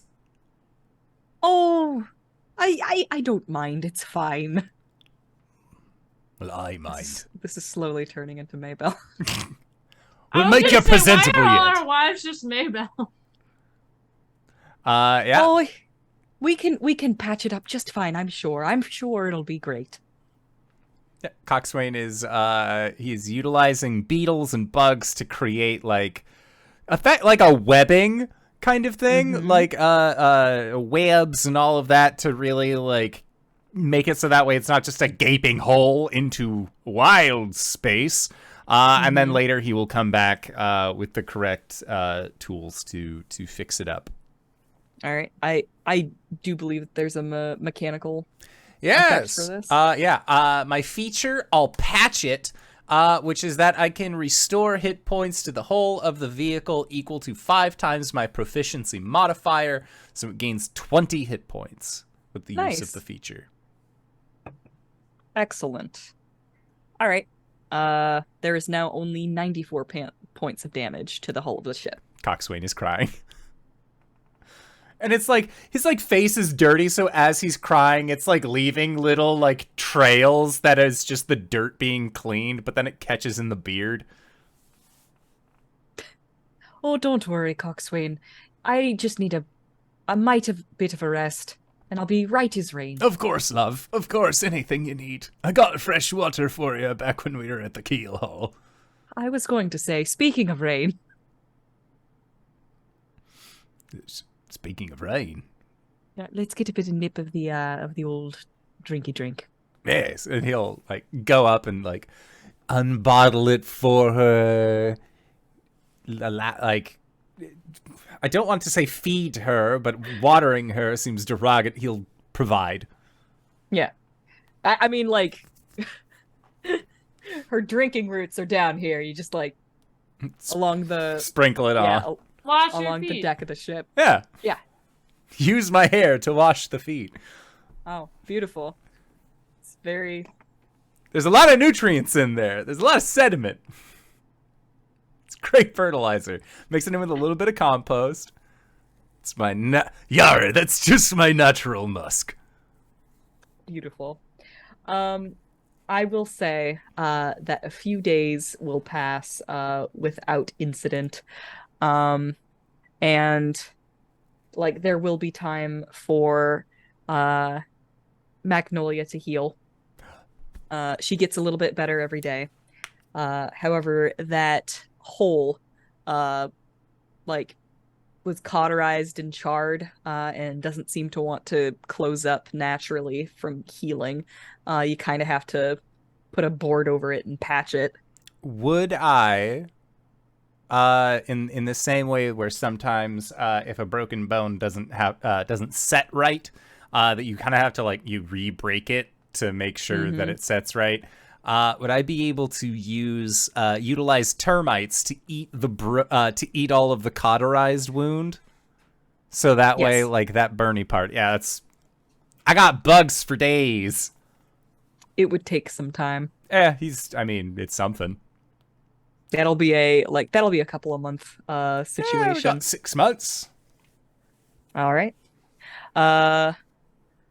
In the days following the Murder Comet attack, what would Sawbones be up to? Initially, after the combat had ended, he checked on their guests, made sure they were okay. Otherwise, days to come, it's just standard stuff. Going around asking if anyone needs medical attention, staring off blankly off the ship like railing. When you go down to check on Slip, they are digging in their bag. And when you come down, they like quickly like turn around and put the bag away. I'm sorry, did I interrupt private time? Of course not. We have a rule on this ship. Put a sock on the door. I do not understand. It is to signify if you are having coitus. Oh, I see. We We require a second individual for coitus. There is I will procure you a sock.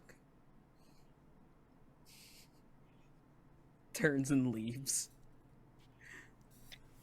Slip turns to Petunia. What is a sock? What? All right. Does Petunia talk like an Animal Crossing villager?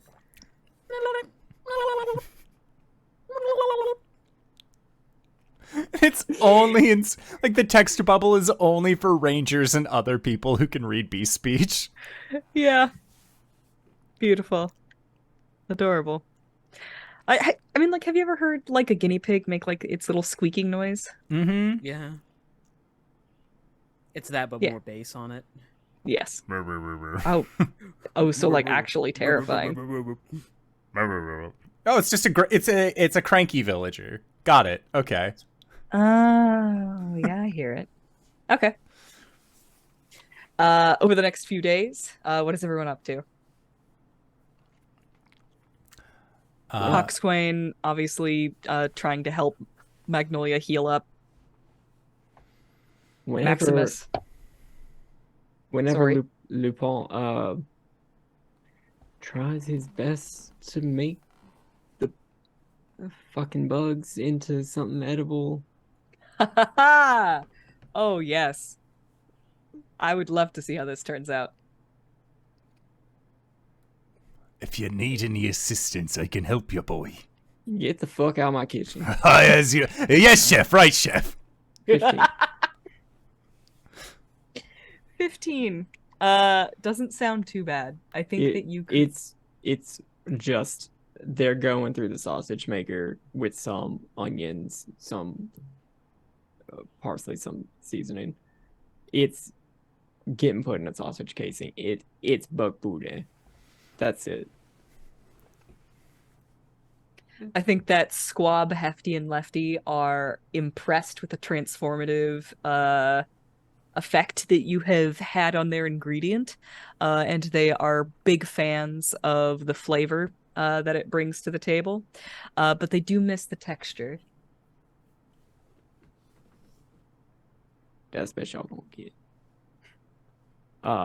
But he's getting antsy over the next couple of days. Like y'all will see him pacing the deck a while. And this happens every time every time a trip takes too long. He's got to get out and hunt. There's just a little on his stuff. There's a little holy symbol of what looks like a bobcat wolf thing. I don't know. It's like totem fetish or whatever. That's just like he keeps to rub on that, rubbing his tomahawk, and just like sort of pacing, staring out in the boons. He's like this for a few days. Mm-hmm.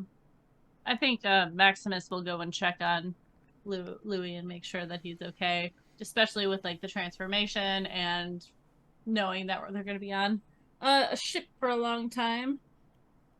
Oh yeah. I mean, I just get a little antsy. I just a little cooped up. If we see someone pass by, and hopefully I find a little something to chase after for a little bit. Right, sorry, wrong accent. If you'd like, we could always play hide and seek like we used to.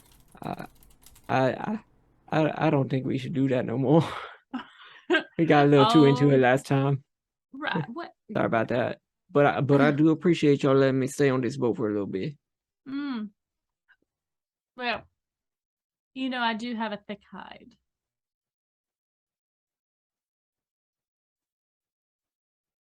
Which makes it easier for if you get a little nibbly. It's fine. Right. It's just an option if you get bored. I appreciate the offer, but I don't think you're gonna like where that goes. You'd be surprised, but all right. Breakfast was great. Keep it up. If you need anything, just let me know. Yes, ma'am. Captain Maximus, if you wouldn't mind. Yes, milady. How can I help you? Louis going a bit cabin crazy. Yes. We may want to make a pit stop at a planet before we get to the long haul. We were told not to do that. Well, we could do as we were told and keep going and deal with a stir-crazy loup-garou. Or we could take a stop every now and then and let him have a runabout. Perhaps there's a happy medium, but I think I'll put it to the crew. Squab. Aye, Captain. Some of the crew be needing a break. Is there any way that you think that we could, without drawing too much attention to ourselves and maybe it's not getting back to the Pirate Queen, taking a stop at a more small port? Aye, Captain. He pulls out a map and says, there do be an agricultural colony between here and our destination. Do you think that... My question is, are you going to blab to the queen if we do this? Oh, no, of course not. Whatever you can get away with, it is fair game amongst us pirates. Yar. Well, that's why I like you so much, Swab. You know, if you ever need anything, you can find me in my quarters. I do recall, yes. All right. I'm afraid my partners would not agree with that. Well, they're welcome as well, if put it to the group. She gets up on the mast and goes, all right.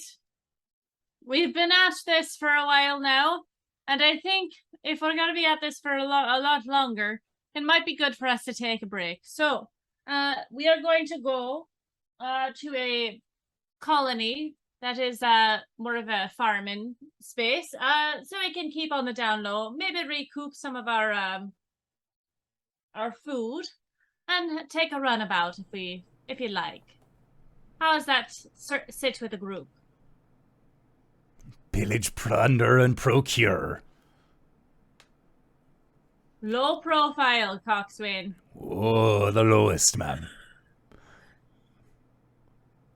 Aye, Captain. Be a shadow. The thumbs up from Sawbones. Perhaps we can get something out of this. Excellent. With a short detour, you are able to find a small agrarian colony. It is not a huge planet, and it is mostly grasslands.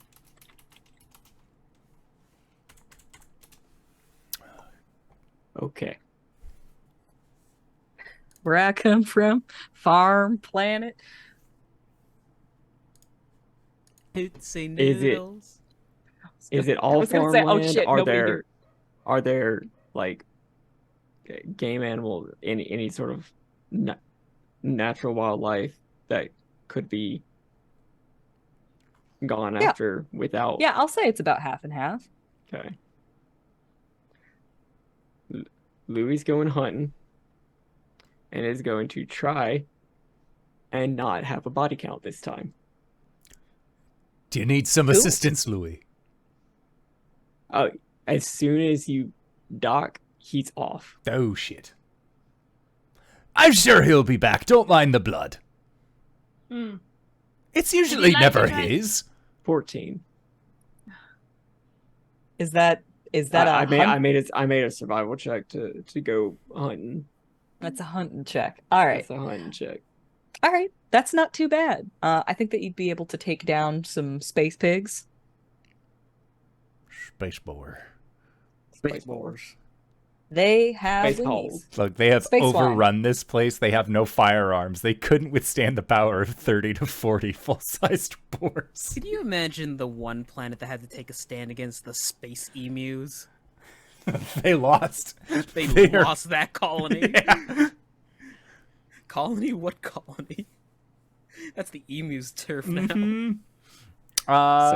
So a few hours later, Lupin comes back covered in blood with 3 little pigs around his neck. Where exactly did we dock? Did we dock in the town? You could either dock in a town or you could dock somewhere out in the boonies, whichever your preference is. In the boonies. Mm-hmm. Keep it a low profile, as it were. You could literally just land in a lake. Oh. Oh, let's do that! Oh, the missus has been wishing to dip her toes in for quite some time. Oh, it's fresh water too. Anything for you. Coxswain is just like Louis comes refilling back. waters. Louis comes back soaking wet, covered in blood, and carrying 3 little pigs on his shoulders. Louis, drop those off and then take a dip. You're a little soaked with You're looking fine, chef. Well, I gotta come on the boat to do the boucherie. But Well, why don't you just drop them off, rinse off, cleanliness is important, and then go butcher them. Yes, ma'am. Ow! Sorry. Squab, Hefty, and Lefty disappear with some butterfly nets for about a similar amount of time. Where are they going? I believe they're going to go rustle up some grub, as you colloquially say. Oh, he's finding children's little friends. Yes. Right. Friends. Well, sometimes they're friends, sometimes they're food if they don't listen. You are a strange big man. Why, thank you. Coxswain, how much are you itching for a little bit of adventure? Oh, that depends on what the adventure's itching for. Well, I was thinking since we're here, there's probably a stockpile of this, that, and the other, and these farms. Captain, we've been through this. I am a married man. I'm not. No, I meant we are pirates after all. Oh, you want to pillage and plunder? Right. I don't think we need to burn down their barns, but I think perhaps if we take some for ourselves, that would be nice. Well, okay, how about this? If they've never experienced a barn burning before, Ooh. we could instill some local legend. I could do the whole smoke monster from the night. Ooh, I do love your smoke monster. All right, you convinced me. Pillage. Let's go, Captain. All right. Nightfall, we're doing a pillage. Those of you who'd like to join, come to me for your supplies. Do you want body count? As much as we can avoid. If it happens, I won't tell the missus. I won't And bring let's the not Gatling leave gun, orphans then. this time. Oh, so kill the children. But if we're gonna kill the parents. I'm going to stop you right there. I was raised by a village. It's fine. I'm still going to stop you right there. Okay. Was the village the keel hall? Yes.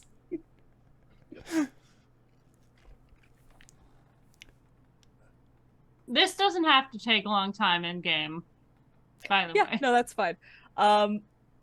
So I would normally run a skill challenge for something like this, but I think instead I'm just gonna have each one of you roll me a skill check. okay.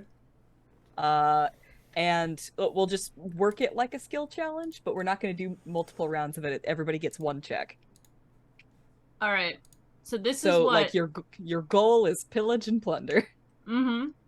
So I guess I'm in the performance aspect of this.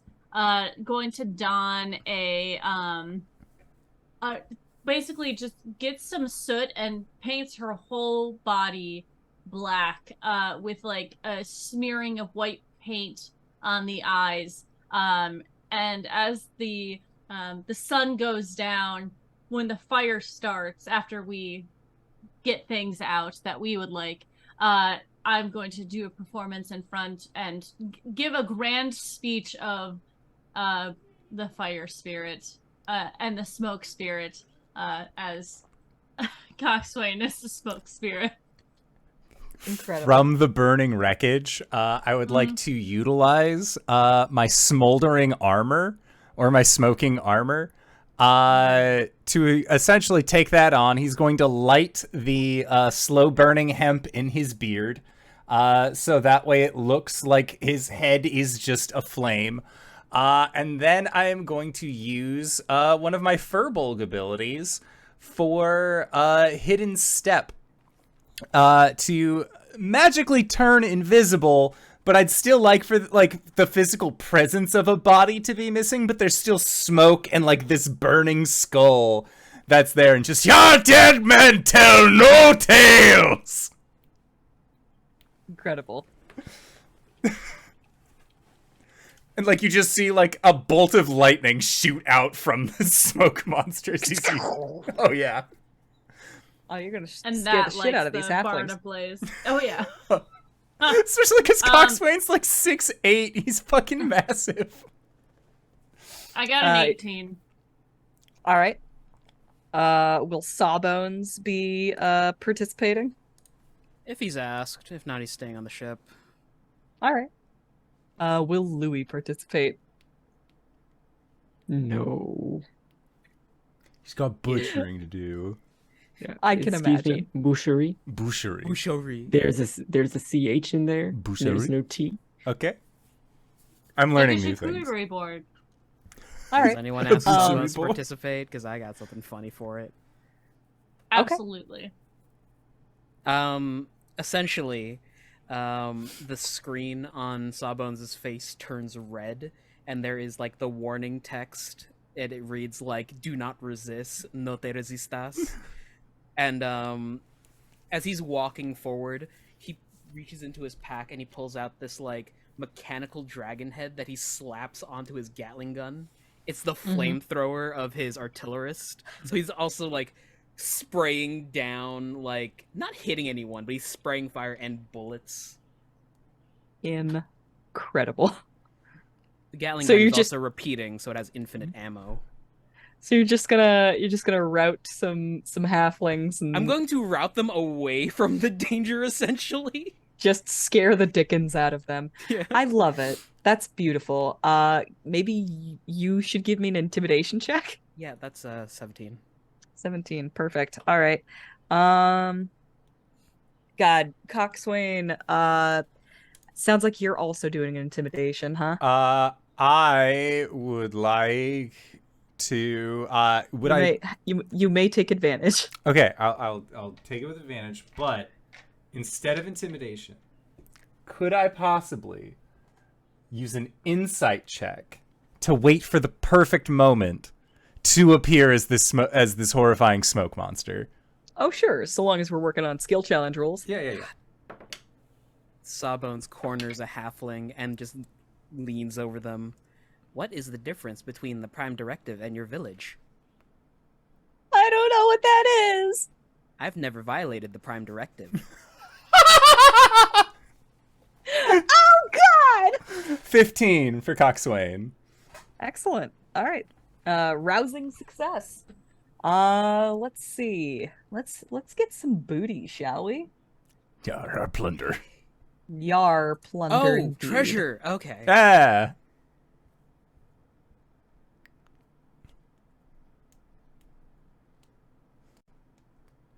You are some kind of way. Listen, I came out of like a 30-minute nap before game. Fair Dude, enough. I did God, too. I should have taken a nap. I fell asleep upside down on the couch. I Are came you from work. okay? I'm fine. I was sitting with my legs crossed, but like instead of like sitting cross-legged on the couch, my back was on the couch and my legs were on the back of the couch. Oh yeah, you're doing like the what's it, the Weekend Warriors look, where you're like looking at things upside down on the couch. Kinda. All right. You guys are gonna find 1,500 copper. No. I imagine And that. then- Gold, it's fine. And 50 electrum. I imagine that like we get it to the ship and we're like, ah, yeah, and then we set it down and look and just, what the fuck is this? Electrum? Might as well just throw it in the water. Let's just toss it back out. Oh, fuck this. Like, I don't need extra toss it weight into here. the lake. Like, all of the spoils. With the rest of the electrum that the other pirates got when they came here. Yeah. It's just a lake full of electrum.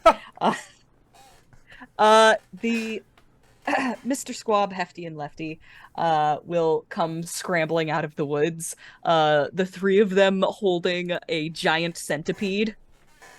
And they're going to scramble up onto the ship and then just like lay it down in front of Louis. What can you make with this?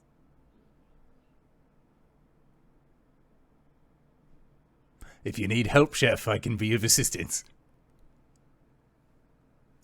May I request gumbo? You want me to put that in a gumbo? Bet you gonna get his etouffee. I'll take it. Did he say souffle? I like those. Etouffee. I don't know what that means. But your cooking's always delicious, chef. Whatever you need. All the goblins start celebrating as they were waiting on bated breath to hear what they could possibly get out of this. And they all just, yes, high-fiving each other. Really excited. Some amount of time later, after the ship goes back into the wild space, there are very small goblin plates of rice and roux over this deep cooked centipede, but it's seasoned so well with some like parsley and stuff on the side. It's good. Beautiful. They have never eaten this well. What did you say that you put in this spice? Some slapio mama. Did you say slap your mama? Yeah. I didn't know that I was did. the secret. I got I it didn't know from your the- mother was on board. I got it from. It's from the system over there. It's, View Plat space.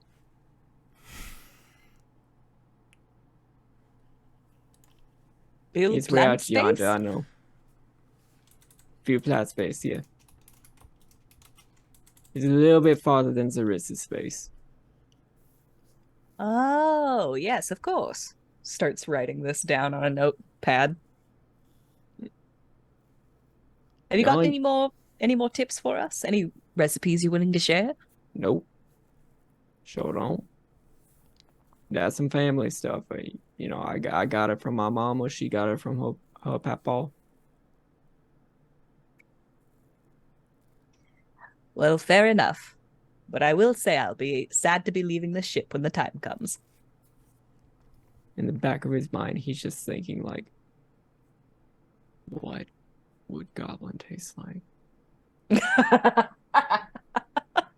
KG Game Nights, thanks for the raid. Thank you, Raiders! Hiyo! All right. Well, came in just During in the- time to miss the war crime. It's not a war crime. It's if you're not a at war crime. It's Nobody cannibalism. died. That we know of. That we cared that about. we know. As in the days following the pirate raid on Farm Planet, you will eventually have a day where Magnolia from the deck of the ship will speak to you through the roots coxswain of the ship, just vibrating through the very boards of the walls. She says, "Dear, you might want to come up here and look at this." Of course, She's my changed her love. voice every single scene. Just like the seasons she is. Oh, it's beautiful. He'll quickly adhere to Magnolia's request and meet her on the deck. You come up on deck, and at first it appears that there is nothing different. It's just more wild space, just more pretty stars that you are gradually making your way through. But you come to realize that those stars are actually moving about. And sorry, I got distracted by chat for a second. You see a number of these stars, a cluster of them, are actually moving about a bit like a cloud. And they come a little bit closer to the Tarnished Magnolia, and you see that these stars are actually a school of space guppies. Hello, little ones. He'll use his Furbolg ability to communicate with small beasts in a limited manner. All right.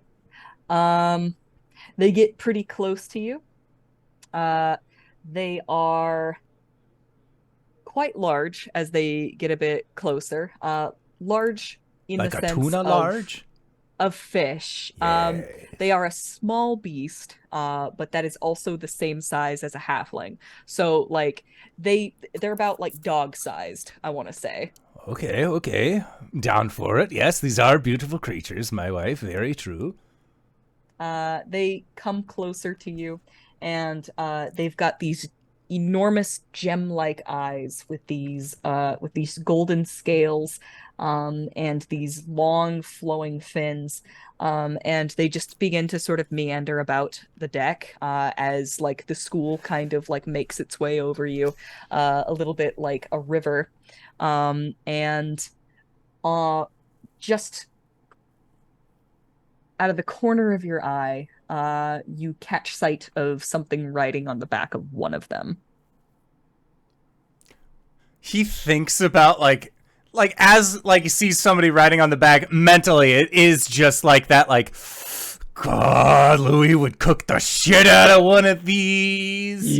You see him sort of peeking up around deck. Just like I think that He's getting ready. Coxswain is like, oh, easy boy, easy. just a little bit longer. Just a second. There's somebody riding one of them. If it's avast ye! It's main decks and whatnot. Aye. The creature riding on the back of this space guppy turns its head towards you. It's got a very long, lanky, dark body, and its head just seems to be wreathed in the dust that galaxies are made of. Oh.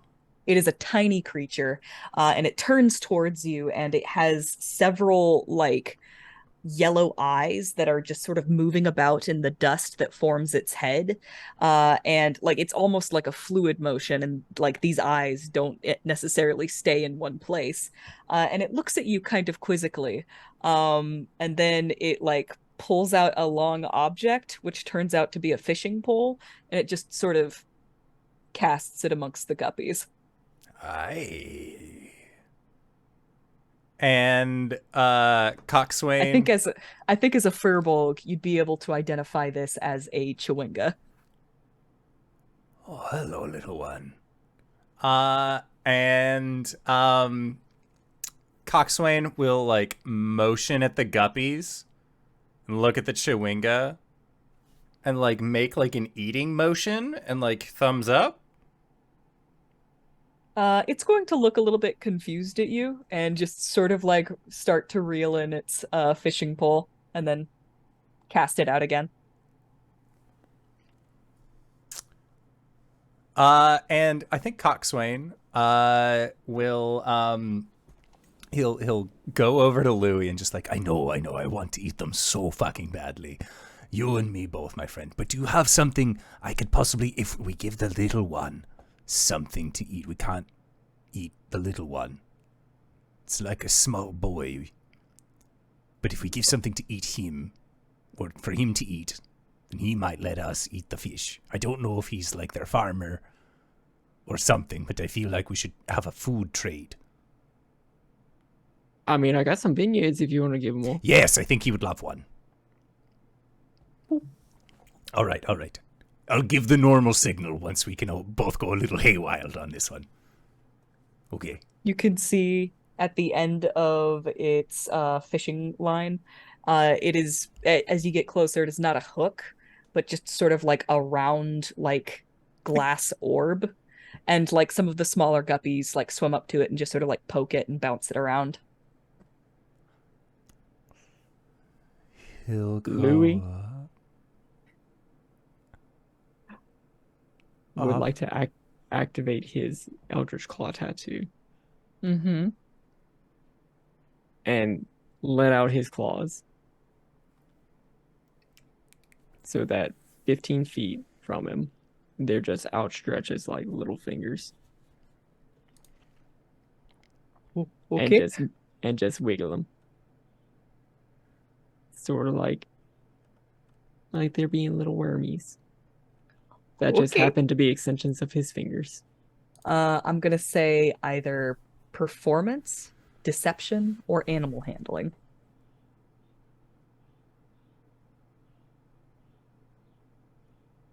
I'm going animal handling. 13. He's noodling. Hi.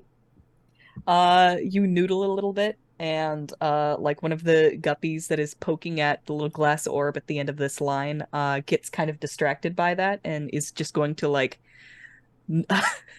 wiggle its way over to you and just sort of like poke at the little wormy fingers. He's gonna grab And it it is gone. Hey. and snatch it back to his hand. Yeah, you said these fish are like halfling sized? The smaller ones can be, I mean, like Okay. the younger ones can be smaller, but they get to about halfling sized, Gotcha. yes. Okay. And Yeah, it I was think this big. I think Coxswain is going to offer the beignet to the Chewinga. Mm-hmm. Uh, the Chewinga's gonna kind of look at it like curiously and like turn its head and then just keep on turning its head like a full like 180 degrees. And then like turn its head back and like the eyes just sort of swirl a little bit. And it's gonna like reach out and like grab the beignet and then look like hold it and look back at you. It's probably like about as big as like a whole loaf of bread to it. Yeah, and he'll like make like a little grabby and then to the mouth.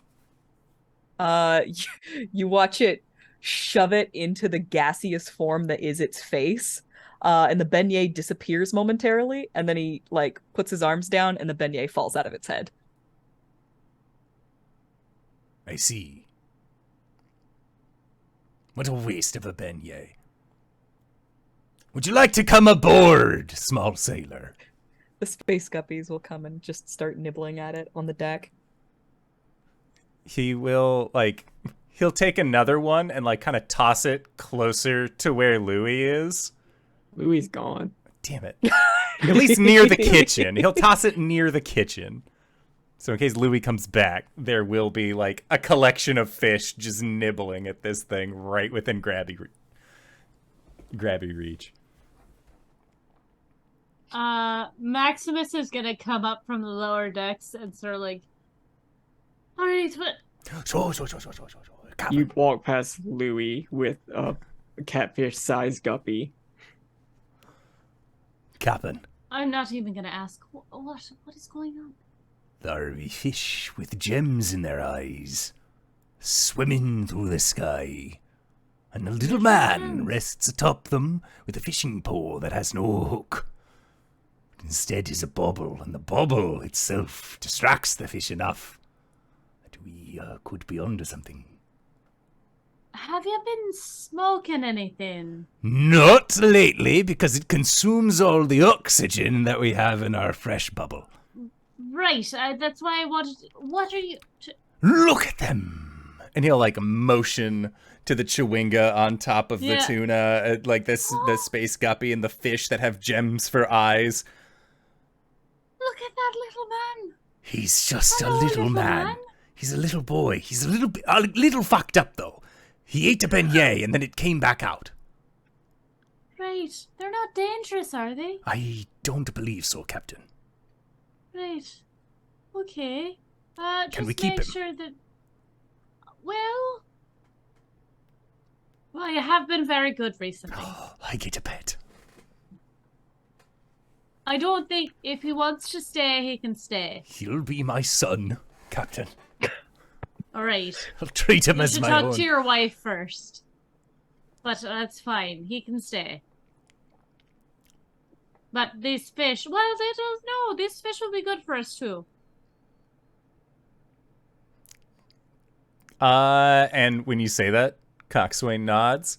And he is going to like pull out a bow, pull it back. And when he releases, the arrow that he releases is going to splay out as he casts a web spell to try and get as many of these guppies as he can. Damn. All right. Me and my Feel web. I feel like I need to roll for this. What kind of check is the It would web be spell? it is a dexterity save required by the guppies. DC 14 is what it were. All right. They got all right dex. Let's just. Would they be at disadvantage because I have tricked them with the beignet? I'm not gonna worry too much about it.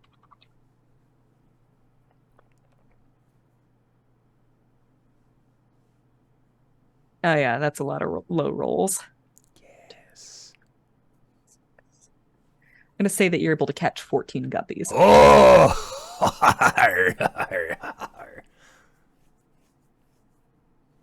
And all the rest of them scatter away. Does the little boy leave? I think that he hops off of his guppy, and just like light as a feather, just sort of like drifts over to the web, and looks at it curiously, just sort of like picking it up with 2 fingers. Trying to figure out like, I haven't seen one of these before. Like, what is this new fishing contraption that I have not recognized or encountered? Captain, Yes. let Louis know that there will be a feast. Or we need to get to pickling. Either way. Definitely a pickling. There's too much for a feast. Alright, I'll, That's the and you point of see the her, feast. like, try and grab some, but she is not very strong at all. So she, like, picks up some, and then she just puts the rest down and picks up one. Just make sure he doesn't do anything creepy, alright? What, the boy? Oh, the Right. lad'll be fine. I'm pretty sure he's a full-blown adult. What? No. Maybe. With the size like that, he's just a boy. Well, ask him his name before you go and naming him, alright? Aye. Heard you, Captain. Heard you loud and clear. Goes back down, gives Louis the thing. Apparently we're going to have a lot of these, so... Get the piglin jars out, perhaps?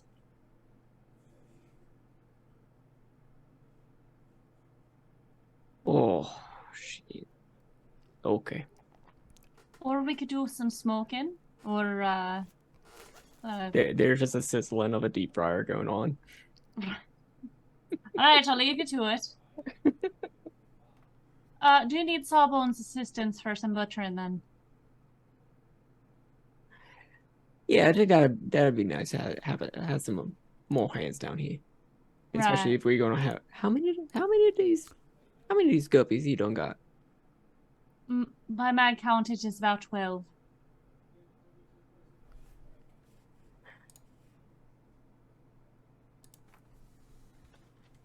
That's about that's- this many. That's too many. Yeah, I need Yes. some help. Alright. Just yells for Sawbones. I love Louis so much. He's so fun. I imagine Sawbones is taking over the Spelljammer role today, Mm-hmm. piloting the ship. I'll go up and switch it out. When you enter, have you ever heard of the Flopatron? It's the the floppy drive like orchestra that they play like the Imperial March on. Oh, okay. But it sounds like he's humming what's the Portal 2 ending theme? KRMayerIllustration? Oh, Mm-hmm. this You was just see a him like with a triumph. no, it's the operatic one. Oh, Hand on the chest, trying to focus. Sawbones. Yes, Captain. I'm gonna switch you out. Louis needs some help downstairs. Is someone hurt? No, they need some help butchering some fish. Excellent. I'll get the clean knives. Right. There's something on the hull of the ship, well, on the deck of the ship. Can you just take a look at it as you're going down to see if it's dangerous?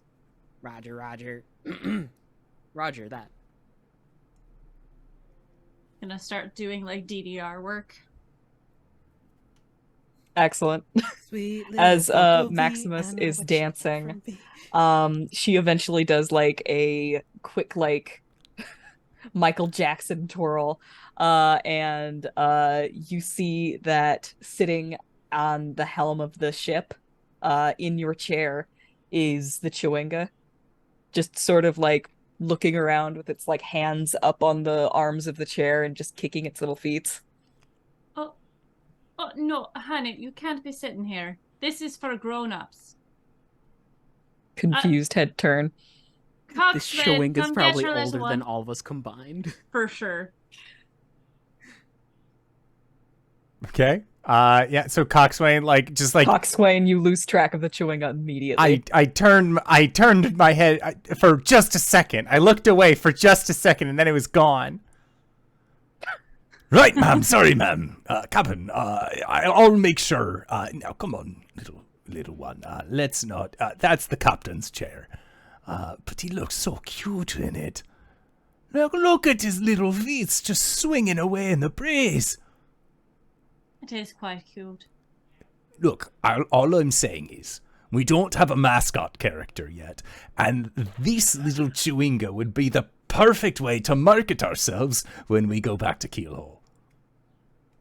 That would be a nice little thing to bring back, wouldn't it? I'm saying you can keep it. What are you trying to convince me of? I've never seen one before, and I don't know how to express that I have begun to care for it. Oh, is this your fatherly instinct coming out? It happens every time a new swarm is born, and well, this is the first non-swarm I felt this kind of affection to that wasn't my dear wife. Well, I hope we don't have to kill it later, so. Me as well, ma'am. Me as well. I know Louis will probably want to eat it as soon as he lays eyes on it, but I don't think we can eat it. I don't think it's really made of anything. well, it's never stopped him before. That's fair. All right, bring it back out on the deck. Hey, come on. Hey.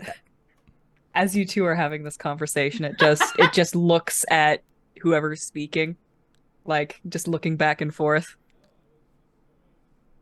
I'll have a small baggie with some coins in it that I'll shake near it to try and get it to come over to him.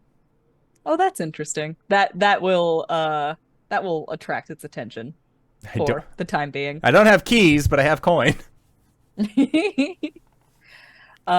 Throughout the next few days, Coxswain is in charge of keeping track of the Chewinga, but repeatedly loses track of it, and it keeps on reappearing near Maximus.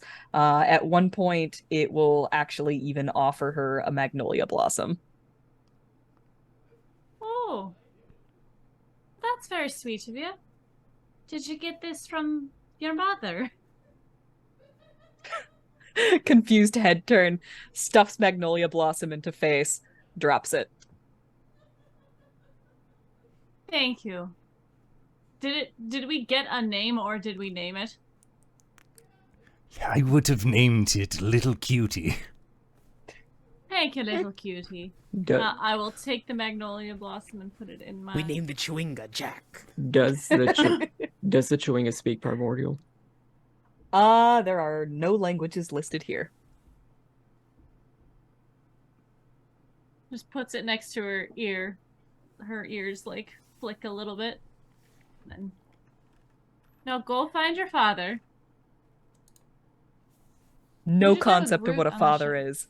It's gonna That's go fine. and run rampant on the ship. Hi! Mhm. And I think, like, after it leaves, Coxswain just out of breath through the door. Have you seen the little bastard? He has made his way out the front. Oh, if he jumps Look, off he the ship brought again. He's, like, gone. Oh. Oh. Coxswain's running around the ship, skids past Sawbones. Sawbones, like, shrugs. Coxswain keeps going, looks down his, like, fucking chest plate. He is gone now. There is just a few days of rampant chaos. The Chewinga just sort of goes where it pleases, but it seems to have taken a liking to you guys.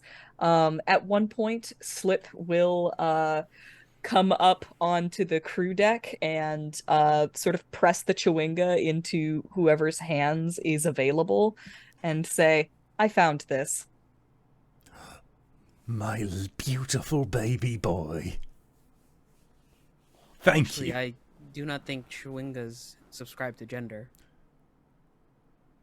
It's a phrase of endearment.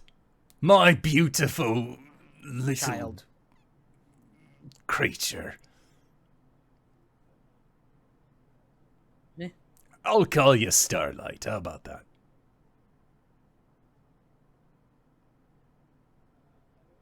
And then just Coxswain holding on to this child that I imagine is just doing the, like, don't want to be held by this person. He's like, no, I love you. It's just full on, like, limp cat Mm-hmm. Dead weight. waiting A for the slip. moment. Well, you're up here. How are you enjoying the trip so far? As well as can be suspected, I am happy to be going home. I bet. What sort of research are you be doing out there?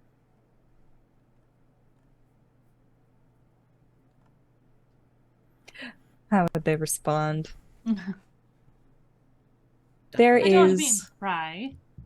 there is some wildlife.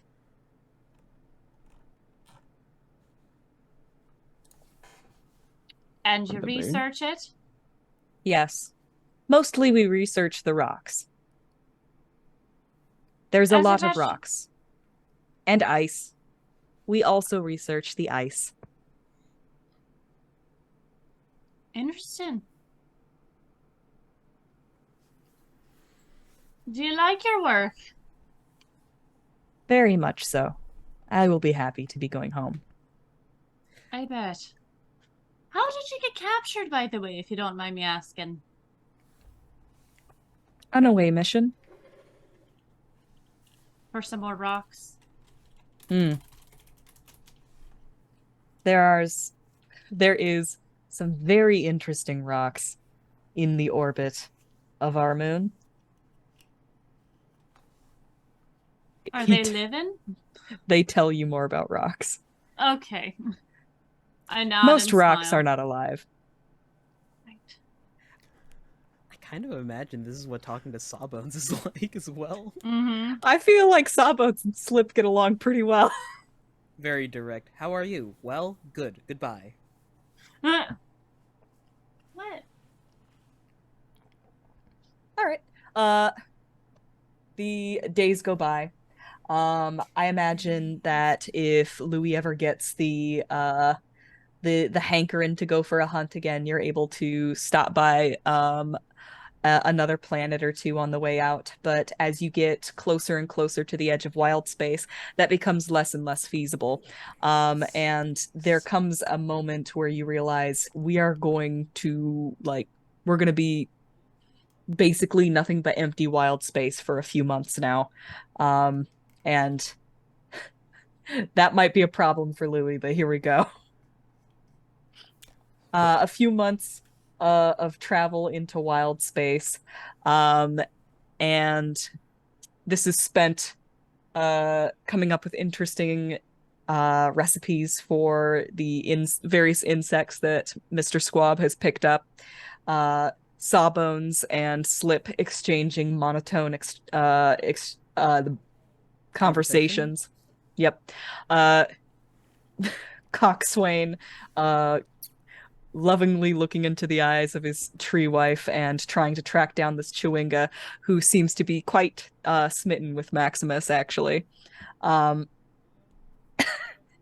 When finally one day Mr. Squab comes up onto the deck and says, Has anybody seen Lefty?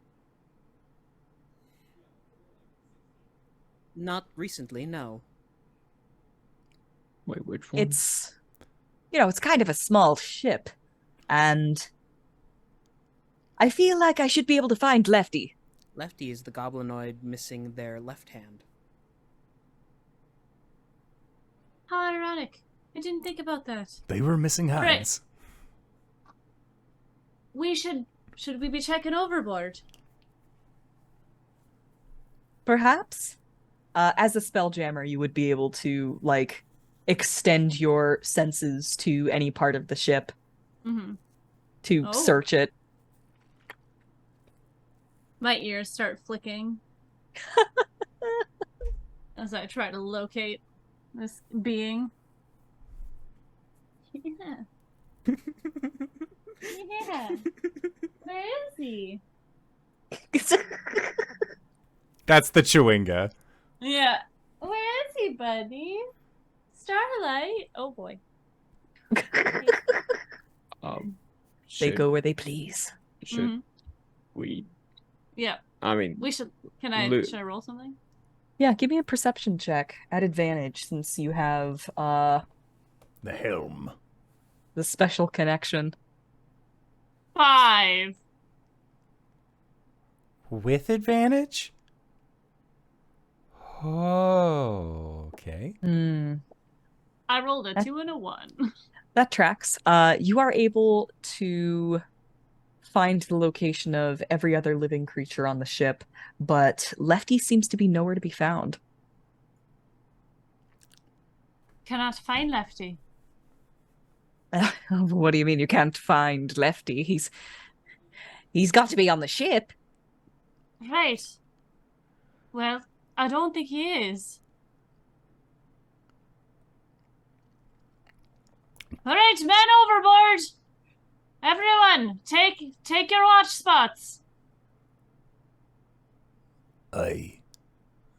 And Coxswain will go onto go up into the large tree that is his lady love. Magnolia, did you see Lefty out on the hull of the ship or anything? Nay, love. But I can say the last time that anyone saw Lefty probably would be yesterday. Was he near a set of vents? Well, I did hear everyone say goodnight last night. He must have disappeared sometime while everyone is asleep. sometime in the night. Right, okay, What that gives us a starting point. right. Yeah. Okay. And did you sleep last night, Magnolia? As I do every night. So we have a window where he could have done something or gone somewhere. Well, start scouring the ship. My power is not infinite, so he might be somewhere. Coxswain and Lewis, it's time to get looking, alright?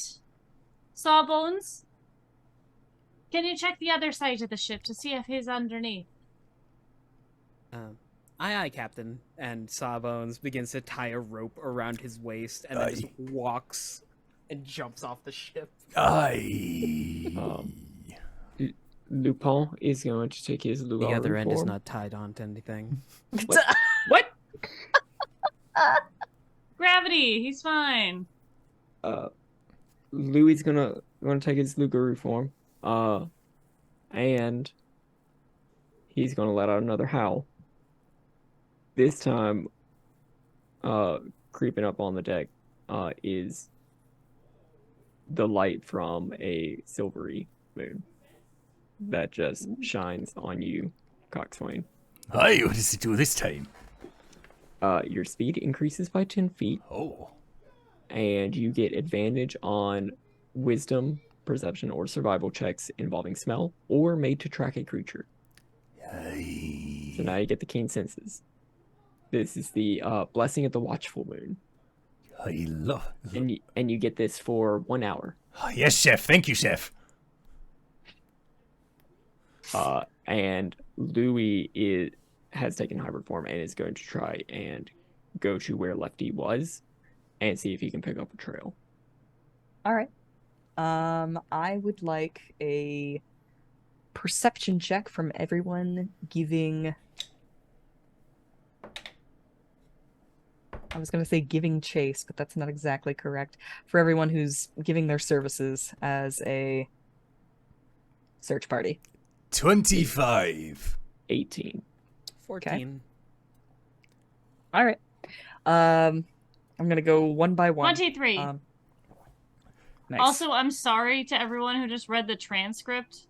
Ow! I forgot that it doesn't stop when I mute myself. Those are some extra special asides for anyone, Mhm. for any eagle-eyed listeners out there or viewers. I'm gonna go one by one with everybody. Sawbones, you jump off the side of the ship past the gravity plane, swing around and land on the underside, and begin searching. Lupin, you go to Lefty's cabin, and start sniffing about his quarters. Coxswain, where are you searching? I've been told multiple times not to go into the chef's kitchen and mess with the chef's things. So I'll just poke my head in and see if maybe there are some goblin-sized bones that are being used in a broth real quick. If nothing, I'm gonna check the compost. Mm-hmm. If nothing, the bowel of the ship. Okay. Very bottom. And I imagine Maximus continues to use Spelljammer vision. Lupin, you are able to pick up a trail, and the freshest trail seems to lead. Let me reference the map real quick. The freshest trail seems to lead. Yes. To an empty room in the crew quarters. And sniffing about, this seems to be where the trail ends. But there's a strange sediment on the ground. A dirty spot that smells suspiciously of charred skin.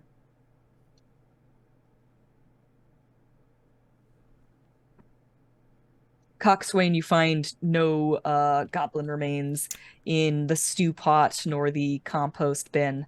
And Sawbones, as you are searching the bottom of the ship, you find that the hole in the hull has still not healed over, despite the help of the termites. By this point, they have chewed away all of the charred bits of the hull of the ship, but it seems to have just healed around the hull, or around the hole.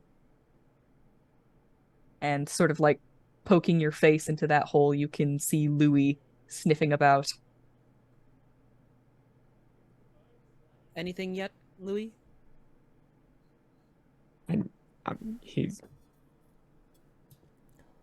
if he licks the spot where it smells like charred flesh, does it taste like that, or is it like ashy charcoal? It tastes like ashy charcoal. But there is a hint of goblin, I have to say. But very specifically, like almost all of it has been like any identifying features of the goblin would be very minuscule. There is Vaporized. so little left. Has he seen something like this happen before? Give me a check of some sort, either Arcana, Survival.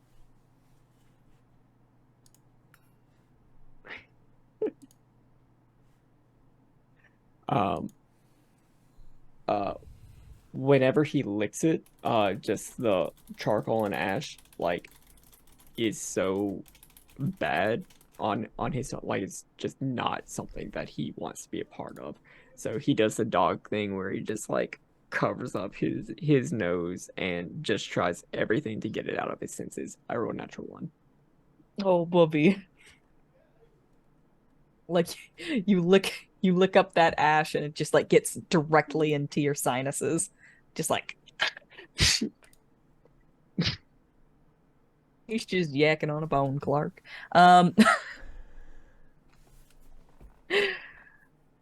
So There he goes. with that, I think that might be where we're going to leave off for tonight. Okay. Lefty is gone. Lefty has left. God damn it. Lefty has left the building. I'm sure he's all right. And with that, that is where we will call it for tonight's game. So first and foremost, Wings, thank you so much for running this game. I am having a blast. Can we get a round of yars? Yar, yar, Yar, yar. yar. Yeah, this Talk Like a Pirate Day one shot. It's exactly what we needed to stir some life on this channel. I had an absolute blast playing this. Thank you so much. Thank you to these players for putting up with our bullshit once again this week. And of course, thank you to everybody who decided to stop on by, because we couldn't do audio casts or shows like this without contributions from viewers like you. Thank you. If you've made it this far, you probably already know who I am, but if you don't, what's up, Acorns? It's me, your buddy, your pal, your friend, the Indoor Adventurer, the showrunner here at twitch.tv/Indoor Adventures. We do shows like this on Monday, Thursday, and Sunday at 5:30 p.m. Pacific Standard Time. Or you can go towards anywhere audio casts or VODs are being made available for free. You can find us there under the same moniker. And speaking of things that are being made available for free, feel free to join us on Discord. The link can be found in the Twitch chat to the side or in the description of this video or audio cast down below. But that is me. RJ, you're up next in AKRMayerIllustration. Hello, everybody. I'm RJ, and you can catch me at RJustice282 on Twitter and Twitch, where I tweet about the nerdy things of my life and sometimes stream with my friends. Whenever I go live in places, primarily GGK, the Hype Goblin, and here, check Twitter because I normally retweet when we go live. Yeah, TheNakedKeener.com. Hello, everybody. I'm LBHackEmUp. You can find me at LBHackEmUp on the Twitters and the Twitches. The next time I'm going to be live probably is tomorrow at 3:34 on my channel, LBHackEmUp. Playing some Dead by Daylight. Whisker came out. I'm excited about that. And then I'll be we'll have an off weekend for the D&D game on our channel on Sunday. But I'll be back here on Monday. But I won't be here on Monday. I'll be somewhere else. It's a surprise. SnakeHeater.com. Hoi! I'm Cyber. You can find me Cyber1201 on Twitch, where I might be streaming on Saturday. I've been taking some breaks. Might still be doing that. I don't know. I don't know what I'll be streaming, but hey, you can go find me there sometimes. You can also find me here on Mondays. You can also find me on Twitter. I've pretty much just been tweeting about my progress in Bloodborne. That's it. TheNakedKeener.com. Hey there, everybody. Speaking of DanaeKeener.com, I'm Danae Keener. You can find me at DanaeKeener.com. I do nerdy drawings, mostly related to D&D and a lot of things on this channel. You can also find me at Danae Keener on Twitter. I've got a pinned tweet there with my schedule on it. You can see all the games that I'm in, so go and check it out. DanaeKeener.com. And that is it for our show. So once again, thank you to everybody who decided to stop on by. Come and join us for Nights in the Courtyard. It's that after show that we like to do over at our Patreon, patreon.com/Indoor Adventures. It's going to be a doozy tonight. I'm very excited. So again, consider it. But until next time, thank you all for stopping by, and we'll see you guys next time. All right, everybody. Bye-bye!